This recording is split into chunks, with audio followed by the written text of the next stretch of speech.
अच्छा। चलिए तो let's start the class. Class start करने से पहले अपन पहले कुछ क्वेश्चन सॉल्व कर लेते हैं, राइट? चलो, तो कल आपको क्वेश्चंस दिए थे, वो अपन क्वेश्चंस करते हैं। पहला क्वेश्चंस का आंसर सभी अपने चैट सेक्शन के अंदर लिख दे please. Everyone please write your answer in the chat section. First का क्या आंसर है?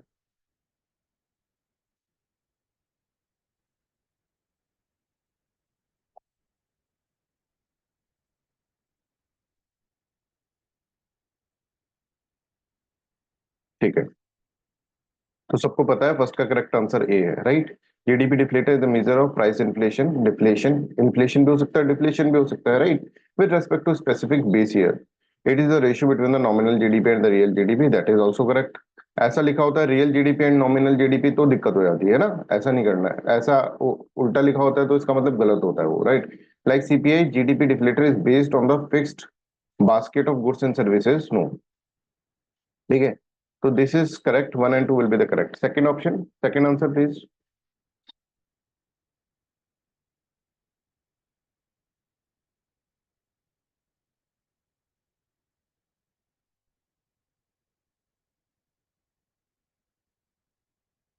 somebody saying B, somebody saying A। चलो देख लेते हैं। अच्छा ये बताओ, फर्स्ट ऑप्शन कौन कौन राइट बोल रहा है? जल्दी से रेज योर हैंड, मतलब जल्दी से लिख दो चैट के अंदर। Nominal GDP reflects the changes in the both prices, quantity of goods and services produce in economy. जल्दी से बताएं सभी बच्चे, जल्दी से बता दें। फर्स्ट ऑप्शन कौन? वाई फॉर यस और एन फॉर नो। पहला ऑप्शन करेक्ट है क्या?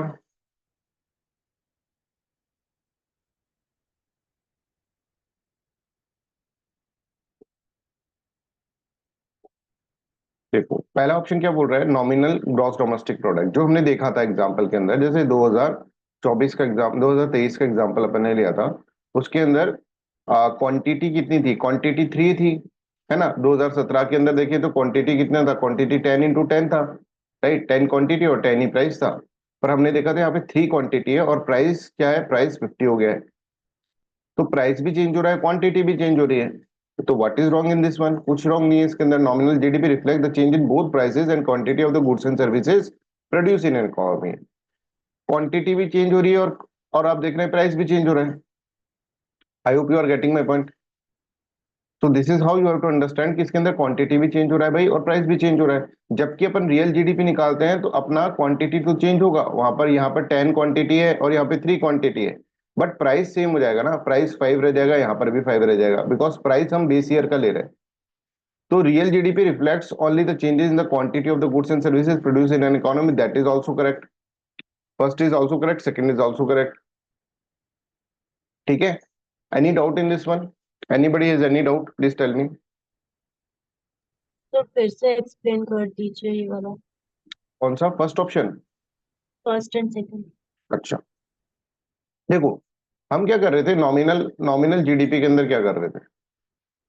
नॉमिनल जीडीपी का मतलब करंट प्राइस अपन लेते थे, करंट प्राइस, है ना? जैसे उस केस के अंदर 2023 वाले केस के अंदर current price was what? Current price जो था वो था 50 रुपीज।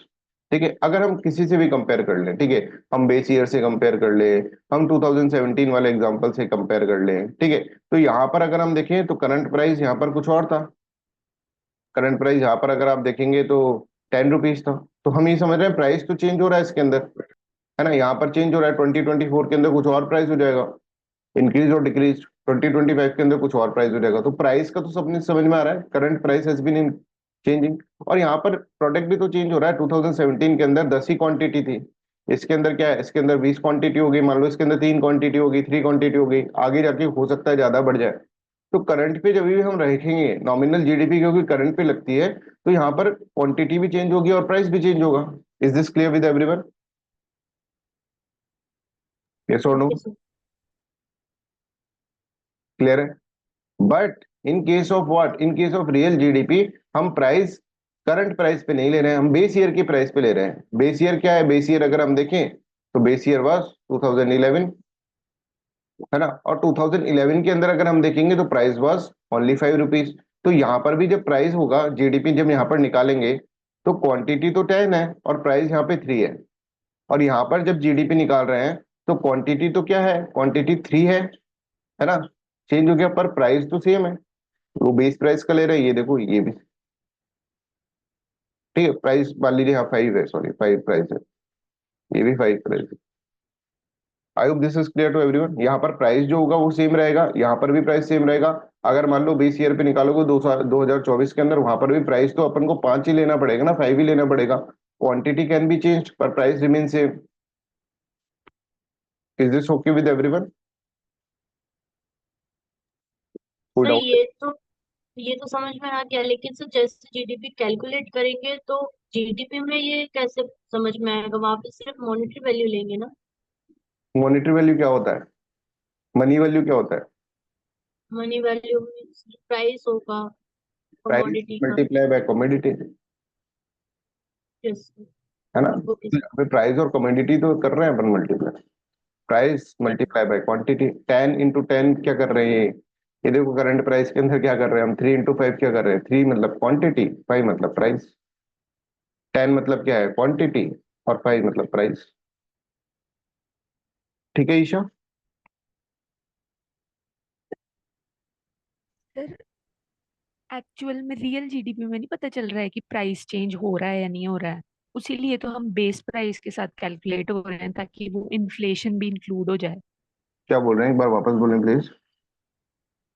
एक्चुअल में प्राइस डिफरेंस जो है ना वो तो रियल जीडीपी में पता नहीं चल रहा हमारे को as price compare to difference नहीं दिख नॉमिनल रहा जीडीपी। उसके अंदर बोल रहा है क्वांटिटी चेंज हो रही है क्या, मतलब पहले क्वांटिटी 5 थी, अब क्वांटिटी चेंज हो रही है क्या, 10 हो रही है क्या क्वांटिटी, 20 हो रही है क्या क्वांटिटी, ऐसा ही पूछा जा रहा है।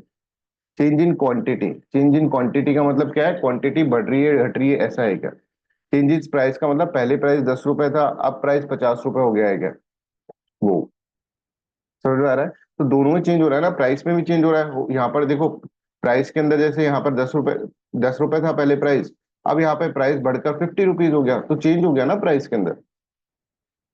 Isha okay sir. ठीक है ना, क्लियर है? तो देखो nominal GDP reflect change in both. देखो क्या होता है, नॉमिनल जीडीपी और रियल जीडीपी में अंतर क्या दिख रहा है आपको, अंतर ये दिख रहा है कि बेस प्राइस जो है ना, पहले के अंदर तो अपनी अपनी प्राइसेस ले रही थी, अब यहाँ पे बेस प्राइस ले ली, मतलब प्राइस जो हो गया वो कांस्टेंट हो गया। प्राइस 2017 के लिए भी कांस्टेंट हो गया और 2023 के लिए भी कांस्टेंट हो गया, और कोई से भी साल के लिए प्राइस तो कांस्टेंट कांस्टेंट हो गया, मतलब प्राइस तो चेंज हो नहीं रहा है, क्योंकि प्राइस तो हम बेस वाला प्राइस ले रहे हैं। तो बेस प्राइस ले रहे हैं तो प्राइस कभी चेंज ही नहीं हो रहा है, कोई सा भी ईयर ले लो। पर क्वांटिटी तो हर ईयर के अंदर चेंज होती रहेगी ना, इसके अंदर हो सकता है 3 क्वांटिटी हो, उसके अंदर हो सकता है 5 क्वांटिटी हो, इसके अंदर हो सकता है 20 क्वांटिटी हो, उसके अंदर हो सकता है कि 4 ही क्वांटिटी हो, क्वांटिटी तो चेंज होती रहेगी। तो नॉमिनल जीडीपी रिफ्लेक्ट्स क्या रिफ्लेक्ट कर रहा है वो, change in the both prices and the quantity, price में भी और क्वांटिटी में भी अगर चेंज हुआ है तो उसको रिफ्लेक्ट कर रहा है वो। और ये रियल जीडीपी ओनली वो सिर्फ क्वांटिटी बता रहा है ना। जैसे हमने वो जीता क्यों था, देखो 2023 वाला जो था और 2017 वाला, 2017 वाला क्यों हीरो बन रहा था, बिकॉज 10 into 10 कर रहा। 2017 वाला क्यों पीछे रह रहा था, बिकॉज यहाँ पर क्वांटिटी 10 थी पर प्राइस भी 10 थी इसके अंदर, है ना। पर यहाँ पर क्या है, क्वांटिटी तो 3 है और प्राइस 50 हो गई। तो ये करंट प्राइस के अंदर अगर हम देखें, नॉमिनल जीडीपी के अंदर देखें तो दोनों चेंज हो रहा है, चेंज। अब अगर हम बोले कि इसका 150 है और तुम कहो इसका 100 है, तो आपको पता है कि अगर ये नॉमिनल जीडीपी है तो इसके अंदर प्राइस भी चेंज हुआ होगा और क्वांटिटी भी चेंज हुई होगी। पर मैं कह दूं कि भाई बेस प्राइस है, मतलब रियल जीडीपी है, रियल जीडीपी का मतलब क्या हुआ, 10 into 5, और इसके अंदर 50 into 5, ओ सॉरी 3 into 5, इसके अंदर ये 15 हो गया, ये 50 हो गया। अब मैं कहूं कि रियल जीडीपी 2017 की, अगर मान लो मैं तुमसे कहता हूँ, छोड़ो सब, मैं कहता हूँ तुमसे रियल जीडीपी 2017 की 50 है और 2023 की 15 है, तो आपके दिमाग में क्या आएगा, आपके दिमाग में आएगा प्राइस तो दोनों की सेम होगी, हो सकता है क्वांटिटी डिफरेंट हो, ये आएगा ना। तो it reflects what, real GDP की प्राइस तो सेम है, क्वांटिटी डिफरेंट होगी। मैं तुमको यहाँ पर ये एग्जांपल दे दूं, 2017 में 100 और 2023 में 150, तो आप क्या कहोगे, अब मैंने कहा यहाँ पर आपको this is a nominal GDP, तो आप क्या कहोगे यार, इसके अंदर तो प्राइस भी अलग होगी, प्राइस भी खुद की होगी करंट प्राइस की, क्वांटिटी भी खुद का होगा, इसमें भी प्राइस खुद का होगा, क्वांटिटी भी खुद, तो it reflects change in both price and quantity ना। ठीक है, I hope this is clear. चलो थर्ड क्वेश्चन करें सभी बच्चे। इसलिए क्वेश्चन करना बहुत इंपॉर्टेंट है ना, समझना, अपनी जगह क्वेश्चन करना अपनी जगह, धीरे धीरे आ जाएगी चीजें सारी, है ना। सर आंसर क्या था सेकंड वाले? क्या? सेकंड क्वेश्चन का आंसर क्या था? सेकंड क्वेश्चन का? अच्छा, सेकंड क्वेश्चन का आंसर ये करेक्ट है, ये भी करेक्ट है, ये भी करेक्ट है। Real GDP measure the value of finish goods and the services at the constant base price, that is also correct. Nominal GDP is always greater than, ऐसा नहीं हो सकता ना, कभी कभार डिफ्लेशन भी हो सकता है ना, कभी कभार ऐसा हो सकता है प्रोडक्ट नॉमिनल जीडीपी के अंदर क्या है, हमेशा बड़ी थोड़ी ना होगी, ठीक है। ऐसा हो सकता है कभी कभार प्राइस डिक्रीज भी हो गया हो, है ना। तो यहाँ पे फोर्थ ऑप्शन इज रॉन्ग, और बाकी only three will be the correct answer, C will be the correct answer. ठीक है, चलिए थर्ड क्वेश्चन करें।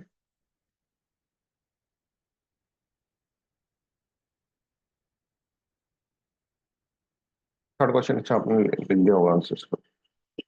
थर्ड का सभी आंसर लिखे, दिव्यानी ने डी लिखा है, ईशा ने डी लिखा है, और बाकी विधि, किशन ने सी लिखा है, विधि ने डी लिखा है। ओके, देख लेते हैं कि changes, what changes need to be made in the net national product at market price, NNP market price, in order to factor cost, NNP factor cost निकालना है अपन को।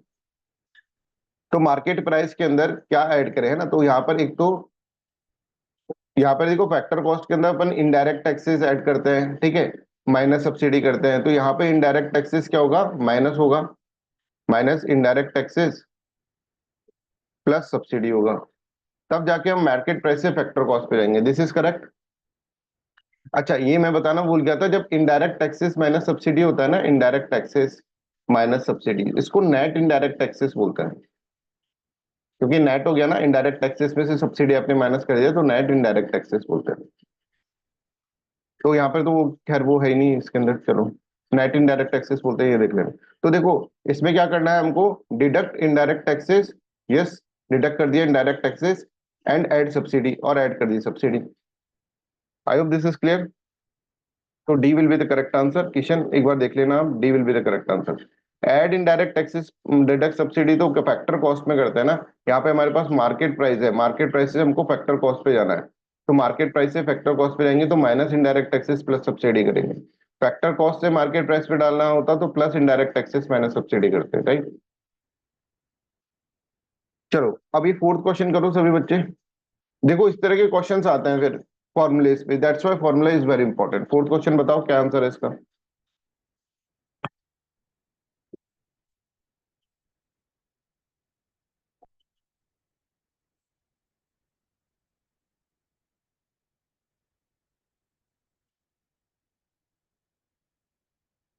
देखो, market factor cost plus indirect taxes minus subsidy, ये तो अपन को समझ में आ गया था, is equals to market price, ये होता है। अब देखिए, in which of the following will the factor cost will be greater than the market, factor cost बड़ी होगी, तो बड़ी होने का मतलब क्या है कि ये जो है वो छोटा हो, तभी तो फैक्टर कॉस्ट बड़ी होगा, है ना। फैक्टर कॉस्ट जो होगा वो कब बड़ा होगा, जब ये चीज जो है, देखो factor cost is equals to, अगर हम देखें market price minus indirect taxes और माइनस सब्सिडी, है ना, ये होगा फैक्टर कॉस्ट फॉर्मूला। बस ये जो है लेफ्ट साइड में जो है उसको राइट साइड में लेकर गए। आई होप दिस इज क्लियर। अब ये जो पोर्शन है, ठीक है, अब देखो, अब इसके अंदर क्या पूछा गया है कि factor cost will be greater, factor cost बड़ा कब होगा, जब ये जो पोर्शन होगा वो कम होगा, तभी तो फैक्टर कॉस्ट बड़ा होगा। ये पोर्शन जब होगा, देखो, when subsidies are less than direct taxes, अब ये पोर्शन, अब ये समझ में आ रहा है, factor cost is greater than the market price, market price से फैक्टर कॉस्ट कब बड़ा होगा, जब ये पोर्शन जो होगा वो लेस होगा। ये समझ में आ रहा है सबको, जैसे मान लो फैक्टर कॉस्ट मान लो 10 रुपीज है, मार्केट प्राइस 15 रुपीज है, ठीक है। अब 15 रुपीज में से ये जो है इनडायरेक्ट टैक्सेस और सब्सिडी, अगर ये मान लो ₹3 हुआ, तब तो क्या हो जाएगा, तब तो ये पूरा का पूरा ये हो जाएगा 12, और 10 जो होगा ये छोटा हो जाएगा। समझ में आ रहा है? तो इसके अंदर ये वाला जो चीज होना चाहिए, ये जो चीज होनी चाहिए वो क्या होना चाहिए, वो इनडायरेक्ट टैक्सेस और सब्सिडीज के अंदर इस तरह से पूछा गया है। तो यहाँ पे आप मान लो मार्केट प्राइस 15 है, तो ये जो चीज हो ये क्या हो जाए, एक तरह से नेगेटिव हो जाए। ठीक है, ये नेगेटिव हो जाए तभी तो क्या होगा, ये नेगेटिव होगा तब ये दोनों प्लस हो जाएगा, 15 + 3, तो फैक्टर कॉस्ट जो हो जाएगा, फैक्टर कॉस्ट ऐसे मानकर जो फैक्टर कॉस्ट जो हो जाएगा वो क्या हो जाएगा, 15 + 3 हो जाएगा। जब ये चीज क्या होगा, ये चीज अगर मान लीजिए नेगेटिव हो जाएगी तभी तो होगा ना। I hope this is clear to everyone. ठीक है, देखो फोर्थ ऑप्शन की फैक्टर कॉस्ट है plus indirect taxes minus subsidy is equals to market price. इसमें पूछा गया फैक्टर कॉस्ट कब ज्यादा होगा, फैक्टर कॉस्ट कब ज्यादा होगा, फैक्टर कॉस्ट जब मार्केट प्राइस से कब ज्यादा होगा, फैक्टर कॉस्ट मार्केट प्राइस से जब ज्यादा होगा जब ये चीज जो होगी वो कम होगी। ठीक है, ये चीज कब कब कम होगी, जब सब्सिडीज जो होगी वो ज्यादा हो जाएगी। ये जब नेगेटिव हो जाएगी ना, फैक्टर कॉस्ट माइनस ये कुछ आ जाए यहाँ पर, माइनस आ जाए यहाँ पर, तो फिर एमपी जो होगा वो कम ही होगा फैक्टर कॉस्ट से हमेशा। ये माइनस कब आएगा, ये प्लस माइनस कब हो जाएगा, जब subsidies are greater than the indirect taxes. ये समझ में आ रहा है? Is this clear? जब सब्सिडी जो होगी वो इनडायरेक्ट टैक्सेस से ज्यादा हो जाएगी तो ये जो प्लस होगा वो माइनस हो जाएगा। जैसे मान लो इनडायरेक्ट टैक्सेस तो 3 है और सब्सिडी दे दी मान ली 5, तो फैक्टर कॉस्ट जो होगा दैट इज -2 हो जाएगा यहाँ पर।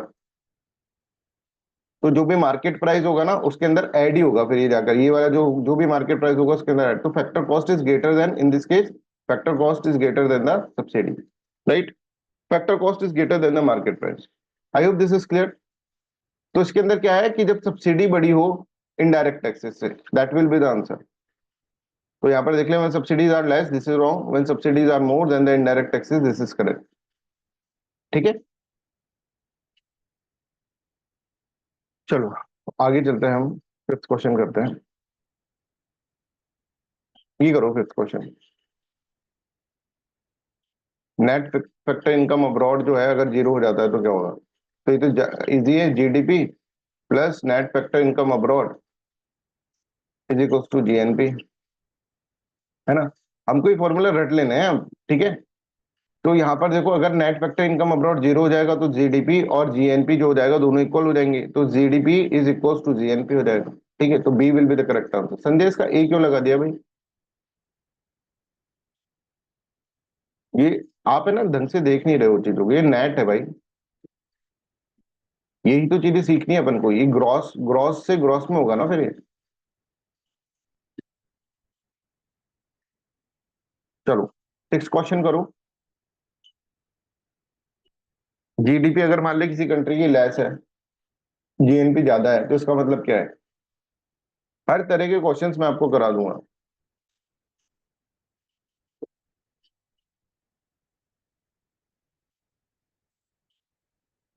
अगेन फॉर्मूला तो ये GDP plus net factor income abroad is equals to GNP.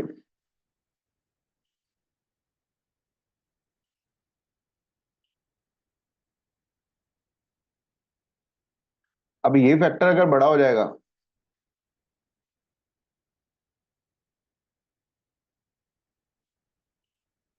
समझ में आ रहा है? तो यहाँ पे देखो, GDP of country x is less than GNP. GDP अगर लेस देन जीएनपी कब होगा? जीडीपी बड़ा है इसका मतलब, इसके अंदर क्या है, GDP is greater, GDP is less than, अच्छा जीडीपी छोटा है। वही क्वेश्चन है, उसी तरह का क्वेश्चन है। तो ये जीडीपी छोटा कब होगा इससे, जब ये जीएनपी जो होगा वो क्या है, वो एक तरह से इसके अंदर जीएनपी के अंदर ये चीज ऐड हो जाए, net factor income abroad add हो जाए। अच्छा, what is the most appropriate deduction from the given statement? अच्छा, डिडक्शन का मतलब क्या हो गया कि GDP of x is less than the GNP, इसका मतलब क्या हुआ, इसका मतलब क्या हुआ, ऐसे पूछ रहे हैं। तो जीडीपी जो है वो छोटी है, मतलब अगर आप देखेंगे यहाँ पर जीडीपी जो है छोटी है, मतलब एनएफआईए जो है वो बड़ा है। NFIA net factor income abroad, जो बाहर के लोग हैं, इनकम अर्न बाय द, जो बाहर के लोग हैं उनके द्वारा जो इनकम कर रहा है, देखो income earn by the domestic corporation outside of the x, है ना? Outside of the x, x के बाहर जो भी प्रोड्यूस कर रहे हैं ना, income, net factor income abroad वही होती है, is outside of the x exceed in the income within the x by the foreign corporation। Net factor income abroad जो है बड़ी पॉजिटिव होना चाहिए इसके लिए, दैट शुड बी पॉजिटिव। और net factor income abroad positive क्या होता है, बी माइनस सी होता है। वो बी क्या है, बाहर वाले जो हमारे नेशनल्स, और सी वाले क्या है, जो हमारे यहाँ पर लोग नहीं है, ठीक है, जो कि नॉन नेशनल्स लोग यहाँ पे प्रोड्यूस कर रहे हैं, तो दैट इज फॉरेन कॉर्पोरेशन। तो बी माइनस सी होगा, ये पॉजिटिव कब होगा, ये पॉजिटिव जब होगा जब बाहर के लोग जो होगा, income earn by the domestic corporation outside of the X exceed income earn within the X by the foreign corporation. I hope this is clear to everyone. ये क्लियर है? तो इसका correct answer will be the B, Kishan and Isha. Is this clear? More foreign corporation छोड़ो, more foreign corporation वो produce कुछ भी नहीं कर रहे, इनकम अर्नड बाय द, देखो समझ में आ रहा है। और मोर फॉरेन कॉर्पोरेशन मतलब ज्यादा फॉरेन कॉर्पोरेशन हो, ज्यादा लोग हमारे लोग कमाने चाहिए ना, नेशनल्स की ज्यादा कमाने चाहिए ना, नेशनल्स ज्यादा कमाने चाहिए। फॉरेन कॉर्पोरेशन ज्यादा होने से क्या हो जाएगा?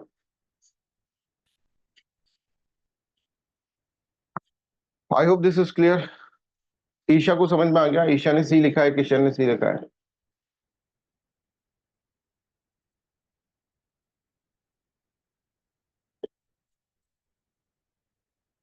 चलिए फिर नेक्स्ट अपन करते हैं। चलिए फिर ठीक है, सबको समझ में आ गया। तो 6 क्वेश्चन, सब 6 क्वेश्चन अपन ने करे। इन 6 क्वेश्चन अब डेली कैसे क्वेश्चंस करोगे ना, प्रैक्टिस करोगे, तब थोड़ा मजा आने लग जाएगा क्वेश्चंस करने में। फिर तुम क्या करोगे, और सब्जेक्ट के भी क्वेश्चंस ट्राई करोगे, यार पढ़ तो लिया, चलो क्वेश्चंस करते हैं। ये होगा, एक सब्जेक्ट से तो बहुत सारी चीजें प्रिपेयर, मतलब बहुत सारा मोटिवेशन मिल सकता है अगर वो सब्जेक्ट सही से चल गया तो। अब जनरली क्या होता है कि एक तो बहुत जल्दी जल्दी कोर्स कराने की कोशिश की जाती है कि जल्दी से कोर्स कंप्लीट करा दें, ठीक है, हमारे पास ऐसा कुछ भी नहीं है, इसीलिए पहले ही कोर्स स्टार्ट कराए। प्लीज ट्राई टू अंडरस्टैंड, मेरे से ये मत पूछना कोई भी कि सर कोर्स कब खत्म होगा। कोर्स तो मैं 17 घंटे में भी खत्म कर सकता हूँ, आपको पता है, ठीक है, पर उसका फिर कोई वैल्यू नहीं रहेगा, ठीक है। तो मैं चाहता हूँ कि आपका पूरा ओवरऑल डेवलपमेंट हो, ऐसा डेवलपमेंट हो कि दूसरे सब्जेक्ट्स के अंदर भी आपको लगे कि हाँ इसके अंदर भी डेवलपमेंट हो रहा है, उसके अंदर भी तुम क्वेश्चन स्टार्ट कर दो सॉल्व करना, ठीक है। चलो, तो लेट्स अंडरस्टैंड दिस वन, ये हमने let's understand the next things, but before that हमने कल जो पढ़ा था, एक डेप्रिसिएशन का कॉन्सेप्ट पढ़ा था। I hope this is clear to everyone, depreciation क्या होता है। तो डेप्रिसिएशन जब हमने समझा था, तो हमने इसके अंदर ये समझा था कि ग्रॉस इन्वेस्टमेंट माइनस ग्रॉस, जो भी इन्वेस्टमेंट हमने करा है, ठीक है, इन्वेस्टमेंट करा है मतलब gross investment minus depreciation will get you net, है ना, ये अपन ने इसके अंदर करा था। तो व्हाट इज नेट और ग्रॉस के बीच में डिफरेंस क्या था जीडीपी के अंदर, नेट जीडीपी और ग्रॉस जीडीपी। तो ग्रॉस जीडीपी मतलब ग्रॉस डोमेस्टिक प्रोडक्ट, ठीक है, minus depreciation will give you net domestic product, NDP, है ना, जीडीपी से एनडीपी में कन्वर्ट करना हमने समझा था। फिर हमने समझा था व्हाट इज करंट प्राइस और कांस्टेंट प्राइस। करंट प्राइस और कांस्टेंट प्राइस समझते समझते हमने एक तरह से जीडीपी डिफ्लेटर के बारे में बात करी थी। What is GDP deflator, you all know about that, ठीक है। तो इसके बाद फिर हमने क्या करा था, नॉमिनल जीडीपी क्या होता है, रियल जीडीपी क्या होता है, वो अपन ने इसके अंदर समझा था, ठीक है। फिर हमने जीडीपी डिफ्लेटर भी समझ लिया था, फैक्टर कॉस्ट क्या होता है, मार्केट प्राइस क्या होता है, ये सब चीजें हमने समझ लिया था। और हमने ये समझा था कि फैक्टर कॉस्ट के अंदर जब हम इनडायरेक्ट टैक्सेस को ऐड कर देंगे और सब्सिडीज को माइनस कर देंगे, तो that it will give the market price. Market price यहाँ पर अपन को मिल जाएगी।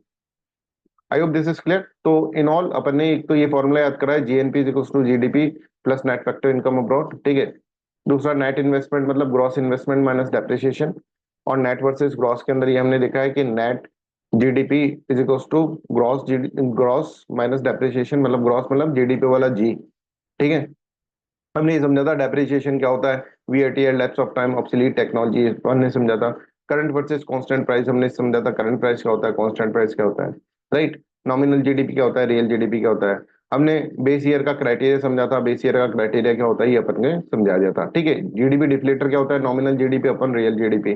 फैक्टर कॉस्ट मार्केट प्राइस ये क्या होता है, ठीक है, ये अपन ने इसके अंदर समझा था। Market price is equals two factor cost plus indirect taxes minus subsidies, ठीक है, ये अपन ने इसके अंदर समझा था मार्केट प्राइस और फैक्टर कॉस्ट। और उसके ऊपर क्वेश्चंस भी अब हमने कर लिए, ठीक है। कब फैक्टर कॉस्ट ज्यादा होगा, अगर मार्केट प्राइस कम हो गया, मार्केट प्राइस ज्यादा होगा, फैक्टर कॉस्ट कम होगा, ये सब चीजें अपन को इसके अंदर अंडरस्टैंड हो गई है। चलो अब स्टार्ट करते हैं अपन lecture number. Yes Vidhi please. Sir आप नेट इनडायरेक्ट टैक्सेस के बारे में कुछ बता रहे थे, वो क्या हाँ, पॉइंट था? देखो ये जो चीज है ना, इस चीज को इनडायरेक्ट टैक्सेस माइनस सब्सिडी को है ना नेट इनडायरेक्ट टैक्सेस बोल देते हैं, बस यही चीज बता दी है ना। ये जो टर्म अगर ऐसा लिखा जाए ना नेट इनडायरेक्ट टैक्सेस, तो उसका मतलब यही है, इनडायरेक्ट टैक्सेस माइनस सब्सिडी, यही इसका मतलब होता है। ये चीज आपको बता रहे थे। तो इनडायरेक्ट टैक्सेस माइनस सब्सिडी को हम ऐसे भी लिख सकते हैं, market price plus is equals two factor cost plus NIDT, net indirect taxes. तो कभी आ जाए फैक्टर कॉस्ट में नेट इनडायरेक्ट टैक्स में ऐड कर देंगे तो मार्केट प्राइस हो जाएगा कि नहीं होगा। वैसे क्वेश्चंस जो होते हैं, इस कभी कभार इस तरह के क्वेश्चंस भी आ सकते हैं। ठीक है, चलो अब आगे समझने से पहले, आगे का लेक्चर स्टार्ट करने से पहले मैं आपको एक कॉन्सेप्ट समझा देता हूँ, राइट। चलो लेट्स अंडरस्टैंड एक कॉन्सेप्ट को अंडरस्टैंड करते हैं। देखो, हमारा जो घर है ना, उसको हम, हमारा घर, हम जैसे लोगों का सबका घर है ना, उसको हम हाउस होल्ड बोल रहे हैं। क्या बोल रहे हैं हम? House hold, right. और जो कंपनीज जो हैं, जो प्रोडक्शन कर रही हैं, कंपनी जो प्रोडक्शन कर रही है, उनको हम बोल रहे हैं फर्म्स। ये कंपनीज क्या कर रही हैं? कंपनीज प्रोडक्शन कर रही हैं, they are producing like anything, ठीक है, बहुत ज्यादा प्रोडक्शन ही कर रही हैं। और हाउस होल्ड क्या है? हाउस होल्ड हमारे जैसे, आपके जैसे घर जो होता है उसको हाउस होल्ड अपन बोल रहे हैं। अब इन दोनों के बीच में एक रिलेशन है साहब, आगे की चीजें इनसे ही समझ में आएगी। हाउस होल्ड और फर्म्स के अंदर कुछ रिलेशन है, और दोनों के बीच में म्यूचुअल रिलेशन है। भाई हमें अगर मान लीजिए कुछ चाहिए, नहाने के लिए सोप चाहिए, खाने के लिए हमको कुछ चाहिए, राइट, वेजिटेबल्स चाहिए, कुछ भी चाहिए, ठीक है, तो हमें जाना पड़ेगा इन फर्म्स के पास कि भाई साहब मेरे को कुछ दे दो यार, गुड्स एंड सर्विसेज कुछ भी चाहिए हमको, तो हमको फर्म्स के पास जाना पड़ेगा कि नहीं जाना पड़ेगा? जाना पड़ेगा। हम घर में थोड़ा ना प्रोड्यूस कर देंगे गुड्स एंड सर्विसेज। हमें किसके पास जाना पड़ेगा? शैम्पू के लिए, सोप के लिए, ठीक है, शर्ट खरीदने के लिए, पैंट खरीदने के लिए, कुछ भी चीज लगे, चाय खरीदने के लिए, चाय पत्ती लेने के लिए, राइट, कोई भी चीज, मिल्क लेने के लिए हमको जाना पड़ेगा फर्म्स के पास कि भाई साहब गुड्स एंड सर्विसेज आपसे ले लेते हैं। फर्म मतलब एक तरह से इंडस्ट्री जो है ना, फर्म्स जो है पूरी, जो भी शॉप्स हैं और ये सब चीजें हैं, ये फर्म्स, राइट। अच्छा, इन एनी केस फर्म्स कैसे चलेगी? फर्म्स ऐसा तो नहीं है कि भाई भगवान आया और भगवान ने फर्म बना दी, इनविजिबल तरीके से फर्म है। फर्म किसी लैंड के ऊपर होगी, लैंड के ऊपर होगी फर्म, लैंड के ऊपर, समझ में आ रहा है? फर्म के ऊपर कोई लेबर लग रहा होगा, लेबर, लैंड लेबर, कुछ कैपिटल इन्वेस्ट हो रहा होगा, कैपिटल मशीन, ठीक है। कुछ अगर यहाँ पे देखिए फर्म्स के अंदर, अगर आप देखेंगे लेबर पावर है, लैंड है, कैपिटल है, और इसके साथ साथ अगर हम देखेंगे, इसके साथ साथ एंटरप्रेन्योरशिप है। तो ये फर्म अलग समझो, इसका सीईओ वीओ वो हाउस होल्ड के अंदर ही आ गया सब, उसका घर है ना, सीईओ का भी घर होगा, है ना। फर्म मतलब एक जो है, अपन ने इंडस्ट्री खड़ी कर रखी है बस, ठीक है, उसके अंदर आदमी वादमी जो होंगे वो कहाँ से आएंगे? हाउस होल्ड से आएंगे। लेबर कहाँ से आएगा? हाउस होल्ड से आएगा। तो हमको फर्म ने गुड्स एंड सर्विसेज दी, उसके बदले में हम उसको पैसा तो दे ही रहे। उसके साथ इसके गुड्स एंड सर्विसेज कैसे प्रोड्यूस है? हमारे कारण, हाउस होल्ड के कारण। हाउस होल्ड में से आदमी गया इसके अंदर, फर्म के अंदर काम करा। आई होप दिस इज क्लियर। ये फर्म का जो लैंड था वो हम ही लोगों का था, इसने फर्म ने खरीदा, और उसके अंदर क्या हुआ? उसके अंदर उसने अपनी इसी फर्म जो है उसके अंदर एस्टेब्लिश हो गई, क्योंकि लैंड जो होता है वो क्या है, अगर वहां पे फर्म नहीं होती तो लोग रह रहे होते हैं, और कभी कभार ऐसे होता है लोग रह रहे हैं, उसको डिस्प्लेस करके फर्म बन जाती है। तो फर्म की लैंड कहाँ से आई? लोगों की तरफ से आई। लेबर कहाँ से आया? लोगों की तरफ से है। एंटरप्रेन्योरशिप कहाँ से आई? स्किल्स जो आई वो लोगों की तरफ से आई। I hope this is clear. जो फर्म के अंदर स्किल जो कर रहा है, जो एंटरप्रेनर बैठा है, वो कौन है? वो भी तो घर का ही आदमी है ना, किसी को, उसका भी घर ही होगा, हाउस होल्ड से आया है वो भी। तो लैंड, लेबर, है ना, एंटरप्रेनरशिप, ये सब चीजें जो फैक्टर्स ऑफ प्रोडक्शन है, फैक्टर ऑफ प्रोडक्शन है, वो कहाँ से आ रहा है? वो आ रहा है हाउस होल्ड से। तो मतलब फर्म जो चल रही है ना, बेसिकली फर्म जो चल रही है ना, वो किसके कारण चल रही है? हाउस होल्ड के कारण चल रही है, हाँ कि ना? बिल्कुल, समझ में आ रहा है? अगर फर्म हाउस होल्ड ने मना कर दिया, साहब मैं तो नहीं जा रहा काम पर, तो लेबर कहाँ से मिलेगा उनको? तो हाउस होल्ड्स ने मना कर दिया, ये लैंड हम तो नहीं दे रहे, हमारी लैंड, तो लैंड कहाँ से मिलेगी? हाउस होल्ड ने मना कर दिया तो उसके अंदर एंटरप्रेनर कहां से जाएगा? एंटरप्रेनर का भी तो घर है, एंटरप्रेनर भी हाउस होल्ड के अंदर ही आ रहा है। तो कहने का मतलब ये, फर्म जो चल रही है ना, फर्म का जो चीज सिस्टम चल रहा है, राइट, फर्म का जो इंजन चल रहा है वो किसके कारण चल रहा है? हाउस होल्ड के कारण चल रहा है, फैक्टर ऑफ प्रोडक्शन के कारण। और इसके बदले में फर्म्स हमें क्या देती है? फर्म्स हमें वेजेस देती है, लेबर की जगह वेजेस देगी, लैंड होगा तो उसको रेंट देगी, एंटरप्रेनर्स को प्रॉफिट हो जाएगा। फर्म हमें क्या दे रही है? हमें ये पैसा दे रही है, तभी तो हम काम कर रहे हैं, हमको मजा थोड़ी ना आ रहा है वहां पे फर्म के अंदर जाकर काम करने में। तो हम फर्म में काम कर रहे हैं तो मतलब हम उसको एक तरह से फैक्टर ऑफ प्रोडक्शन दे रहे हैं, बिना उसके वो फर्म का इंजन ही नहीं चल सकता। Factor of production we are provided to the firm, और in return factor of production के रिटर्न में वो हमको फैक्टर इनकम दे रही है, वेज, रेंट, डिविडेंड, प्रॉफिट, ये सब दे रही है।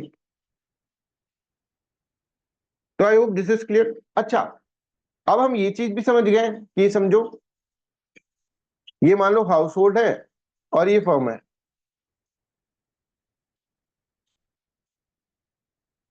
हम ये तो समझ गए ना बच्चों कि हाउस होल्ड के बिना फर्म नहीं चल सकती। हाउस होल्ड देगा इसको कि भाई तू ले ले हमारा लैंड, तू ले ले लेबर, और तू ले ले एंटरप्रेन्योरशिप, तब जाकर फर्म चल पाएगी, नहीं तो नहीं चल पाएगी। ये पॉइंट समझ में आ रहा है? और इसके बदले फर्म्स कहेंगे कि भाई मैं तेरे को क्या दे सकता हूँ? तो उसने बोला भाई मैंने लेबर करा है, मेरे को वेजेस दे, सैलरी दे। मैंने एक तरह से तेरे को लैंड दी है तो लैंड का रेंट दे, और एंटरप्रेन्योरशिप तो ये इसका प्रॉफिट दे। फर्म से मांगेंगे हम, तो फर्म ये सब चीजें हमको देता है। तो हम जो फर्म को दे रहे हैं, हाउस होल्ड जो फर्म्स को दे रहा है, वो क्या दे रहा है? Land, labour, entrepreneurship. ठीक है, और फर्म्स हमें जो दे रही है वो दे रही है wage, rent, profit. I hope this is clear. Firm को एक और फायदा है कि फर्म का जो भी प्रोडक्शन होगा वो क्या फर्म खुद तो नहीं खाएगी, बिल्डिंग थोड़ी ना खा जाएगी उसको, प्रोडक्शन को। उसके लिए उसको हाउस होल्ड चाहिए, तो house hold is doing what? House hold उसके ऊपर खर्चा कर रहा है फर्म के ऊपर। कि हाउस होल्ड जब है ना, इससे शैम्पू का पैकेट लेता है, पार्ले जी का पैकेट ले रहा है, या फिर कोई भी ले लो, कुछ भी बिस्किट ले रहा है, कुछ चॉकलेट ले रहा है, कुछ भी ले रहा है, तो ये क्या कर रहा है? एक तरह से हाउस होल्ड इसको बदले में पैसे देगा फर्म को, और उससे फर्म चल रही है। तो फर्म बिना हाउस होल्ड की नहीं है कि भाई चॉकलेट खरीदी तो 100 रुपए दे दिए, ठीक है, ये सब प्रोडक्ट खरीदे, चॉकलेट, बिस्किट और ये सब, तो 100 रुपए हम दे रहे हैं ना, तो हम एक्सपेंडिचर कर रहे हैं, कंज्यूमर एक्सपेंडिचर। ठीक है, इसका मतलब क्या है? इसका मतलब है consumer expenditure. I hope this is clear to everyone. और ये फर्म हमको क्या दे रही है? इसके बदले हमको गुड्स एंड सर्विसेज दे रही है फर्म। तो एक रिलेशनशिप दिख रहा है तुमको? हम फर्म्स को कैसे चला रहे हैं? हम फर्म्स कैसे चला रहे हैं? हम अपना लैंड दे रहे हैं, हम अपना लेबर दे रहे हैं, हम अपना एंटरप्रेन्योरशिप दे रही है, ठीक है, हाउस होल्ड, और उसके कारण फर्म चल रहा है साहब। फर्म का इंजन उसके कारण चल रहा है। इसके बदले में फर्म हमको क्या दे रहा है? हमको पैसे दे रहा है, सैलरी दे रहा है, हमें लैंड का रेंट दे रहा है, एंटरप्रेन्योरशिप कर रहे हैं तो उसका प्रॉफिट दे रहा है। I hope this is clear. सबको क्लियर है इसको डाउट? अच्छा, दूसरा चीज क्या है? फर्म्स फिर क्या कर रहा है? हमारे लैंड, हमारे लेबर और हमारे एंटरप्रेन्योरशिप को यूज करके बहुत सारे प्रोडक्ट्स प्रोड्यूस कर दे रहा है। That is known as what? That is known as goods and services. और उस गुड्स एंड सर्विसेज को हम खरीद ले रहे हैं और फर्म को इसके बदले में पैसे दे दे रहे हैं। कितना अच्छा लेन देन का रिलेशन चल रहा है। तो I hope this is clear to everyone. Household और फर्म के बीच में क्या रिलेशनशिप है ये समझो। तो ये देखो, ये एनसीईआरटी के अंदर दे रखा है। ये देखो, हाउस होल्ड फर्म्स को क्या दे रहा है? Factor of production, land, labour, entrepreneurship. Firm इसके बदले में क्या दे रही है? Wages, rent, dividend. ठीक बात। अब देखो, फर्म जो है हाउस होल्ड को क्या दे रही है? Goods and services. उसके बदले में हाउस होल्ड दे रहा है, उसको पैसा दे रहा है, कंज्यूमर एक्सपेंडिचर कर रहा है। तो I hope this is clear to everyone. बिना कंज्यूमर एक्सपेंडिचर के क्या फर्म चल जाएगी? क्या नहीं चलेगी? और बिना वेज, रेंट, डिविडेंड के क्या घर चल जाएगा? क्या नहीं चलेगा? बिना गुड्स एंड सर्विसेज के घर चल जाएगा? क्या नहीं चलेगा? बिना फैक्टर ऑफ प्रोडक्शन के फर्म चल जाएगी? क्या नहीं चलेगी? तो फर्म को भी हाउस होल्ड की जरूरत है, हाउस होल्ड को भी फर्म की जरूरत है। बिना फैक्टर ऑफ प्रोडक्शन दिए फर्म नहीं चल सकती, और factor of production is given by the household. और बिना गुड्स एंड सर्विसेज दिए भाई हाउस होल्ड नहीं चल सकता। बिना वेज, रेंट, है ना, बिना गुड्स एंड सर्विसेज दिए बिना फर्म नहीं चल सकती, है ना, अगेन। और बिना कंज्यूमर का एक्सपेंडिचर करें, कभी जब बिना पैसा दिए, हम इसको फर्म को पैसा देना है ना, कुछ सामान ले रहे हैं तो फर्म नहीं चल सकती। I hope this is clear to everyone. और बिना वेज रेंट डिविडेंड दिए हाउस होल्ड नहीं चल सकता। तो that's how you have to see the relationship between the household and the firms. यहाँ पर मैंने लिख दिया, firms demand of factor of production to run the production process creates payment to the public. ठीक है, लोगों को पैसा देती है फर्म फैक्टर ऑफ प्रोडक्शन के बदले में। ठीक है, वेज सैलरी देती है, इंटरेस्ट देती है, राइट, प्रॉफिट दे रही है। In turn the public demand for the, और पब्लिक क्या कर रही है, पब्लिक डिमांड कर रही है गुड्स एंड सर्विसेज की, क्रिएट्स पेमेंट और कंज्यूमर एक्सपेंडिचर कर रहे हैं, and enables the sale of the product they produce. उसके कारण सेल हो रहा है प्रोडक्ट का, बिकॉज हम कंज्यूमर एक्सपेंडिचर कर रहे हैं। I hope this is clear. तो यहां पर हम कर सकते हैं, in short the income that people earn as a owner of the factor of the production are used by them to meet their demand for the goods and services. ये जो पैसा आ रहा है हाउस होल्ड के पास, जो पैसा आ रहा है ना वेज रेंट डिविडेंड से, इससे ही तो ये चॉकलेट खरीद पा रहा है, इससे ही एक्सपेंडिचर कर पा रहा है ना। अगर मान लो ये पैसा नहीं आता है हाउस होल्ड के पास, तो एक्सपेंडिचर भी नहीं कर पाएगा, और एक्सपेंडिचर नहीं कर पाएगा तो फर्म्स की गुड्स एंड सर्विसेज खरीदेगा कौन। इसलिए अगर फर्म सैलरी बढ़ा भी रही है आपकी, तो अल्टीमेटली वो पैसा तो क्या है, गुड्स एंड सर्विसेज के फॉर्म, कंज्यूमर एक्सपेंडिचर के फॉर्म के अंदर कहीं ना कहीं किसी ना किसी फॉर्म में तो जाएगा ही। तो जितना पैसा हाउस होल्ड का बढ़ेगा, अब यहां पर ये समझो, this is very important to understand, जितना पैसा हाउस होल्ड का बढ़ेगा ना, जितना पैसा इसके अंदर आएगा, उतना ज्यादा डिमांड बढ़ेगी। पहले आप चॉकलेट नहीं खाते थे क्योंकि सैलरी कम थी, अब चॉकलेट खाने लग गए बिकॉज क्या है, सैलरी ज्यादा हो गई, वेजेस ज्यादा हो गई। वेजेस ज्यादा हो गई तो डिमांड बढ़ी, और डिमांड बढ़ी तो उतनी ही फर्म्स का कैपेसिटी जो होगा, प्रोडक्शन होगा, वो बढ़ाना पड़ेगा फर्म को। पहले कोई कार खरीदता ही नहीं था, तो फर्म क्या करती थी, फर्म कार बनाती ही नहीं थी। अब कार सब खरीदने लग गए क्योंकि वेजेस बढ़ गई है, रेंट बढ़ गए हैं, डिविडेंड बढ़ गए, तो लोगों के पास पैसा ज्यादा आ गया है। तो पैसा ज्यादा आ जाएगा हाउस होल्ड के पास, तो what house hold will do, house hold क्या करेगा जब उसके पास पैसा ज्यादा आ जाएगा, तो वो खरीदेगा, कंज्यूमर एक्सपेंडिचर करेगा, जा जाके वहां पे खरीद करेगा। ठीक है, खरीद करेगा, फर्म्स का प्रॉफिट होगा। इस तरह से आप देखेंगे तो फर्म्स और हाउस होल्ड दोनों इंटर रिलेटेड है। Anybody has any kind of doubt, this is concept that need to be understand before dealing with the national income. National income अभी हम पढ़ने वाले हैं, उससे पहले ये कॉन्सेप्ट आपको समझ में आना चाहिए। ठीक है, कहने का मतलब ये है कि जो भी इंडस्ट्रीज है, ठीक है, जो भी इंडस्ट्रीज है, they are dependent on the what, firms are dependent on the household. Similarly, household is dependent on the firm. Why household is dependent on the firm? Household is dependent on the firm for the wages, rent, dividend and goods and services. And why firms are dependent on the household? For the what, for the factor of the production, land, labor, entrepreneurship। कहां से मिलेगी firm को, नहीं तो भगवान तो आएंगे नहीं ऊपर से। दूसरा, why firms are dependent on the household? Because of the consumer expenditure that the household is doing in purchasing goods and services। इस तरह से आपको समझना समझ, ठीक है। चलिए आइए we understand what is the national income. National income ही हमारा मॉड्यूल का नाम था, नेशनल इनकम। अब हमने नेशनल इनकम से पहले, सबसे पहले हमने जीडीपी पढ़ा है, जीडीपी पढ़ा, जीएनपी पढ़ा हमने, राइट। इसके बाद हमने नेट वर्सेस ग्रॉस पढ़ा, फिर हमने फैक्टर प्रोडक्शन, फैक्टर कॉस्ट क्या होता है, मार्केट कॉस्ट क्या होता है, ये अपन ने इसके अंदर अंडरस्टैंड करा। फिर हमने current price, nominal price, current price क्या होता है, बेस प्राइस क्या होता है, ये हमने अंडरस्टैंड करा। नॉमिनल जीडीपी क्या होता है, रियल जीडीपी क्या होता है, ये हमने इसके अंदर अंडरस्टैंड करा। ठीक है, तो I hope this is clear to everyone. GDP deflator हमने इसके अंदर समझा।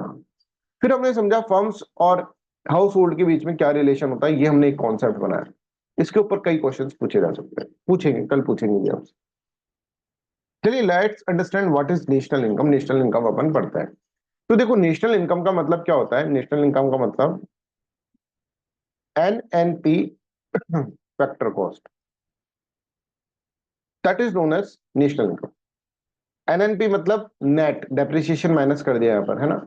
नेशनल, नेशनल्स ने जो अर्न करा है, मतलब बाहर के लोग भी आ गए इसके अंदर, नेशनल्स ने जो अर्न करा है, जो प्रोडक्शन करा है, ठीक है, factor cost that is known as NNP factor cost. हमारे जो भी नेशनल्स प्रोडक्शन कर रहे हैं, ठीक है, बाहर कर रहे हैं, है ना, बाहर अपनी फर्म्स खोल रखी है, उधर से प्रोडक्शन कर रहे हैं। जैसे टाटा ने बाहर अपनी फर्म्स खोल रखी है, तो उससे जो प्रोडक्शन हो रहा है वो भी टाटा का ही प्रोडक्शन होगा, वो नेशनल्स के अंदर काउंट होगा। That will not be counted into the GDP, but that will be counted into GNP. ठीक है, तो टाटा ने बाहर फॉर्म्स खोल रखी है बहुत सारी, ठीक है, बाहर की कंपनीज खोल रखी है, तो उनसे जो पैसा आ रहा है टाटा के पास वो क्या हो रहा है, एक तरह से हमारा नेशनल का इनकम काउंट हो रहा है, ठीक है। तो I hope this is clear to everyone. NNP factor cost जो होता है that is known as national income, total income earned by the national of the country, nationals of the country, that is known as what, that is known as national income, उसको अपन national income बोलते हैं, ठीक है।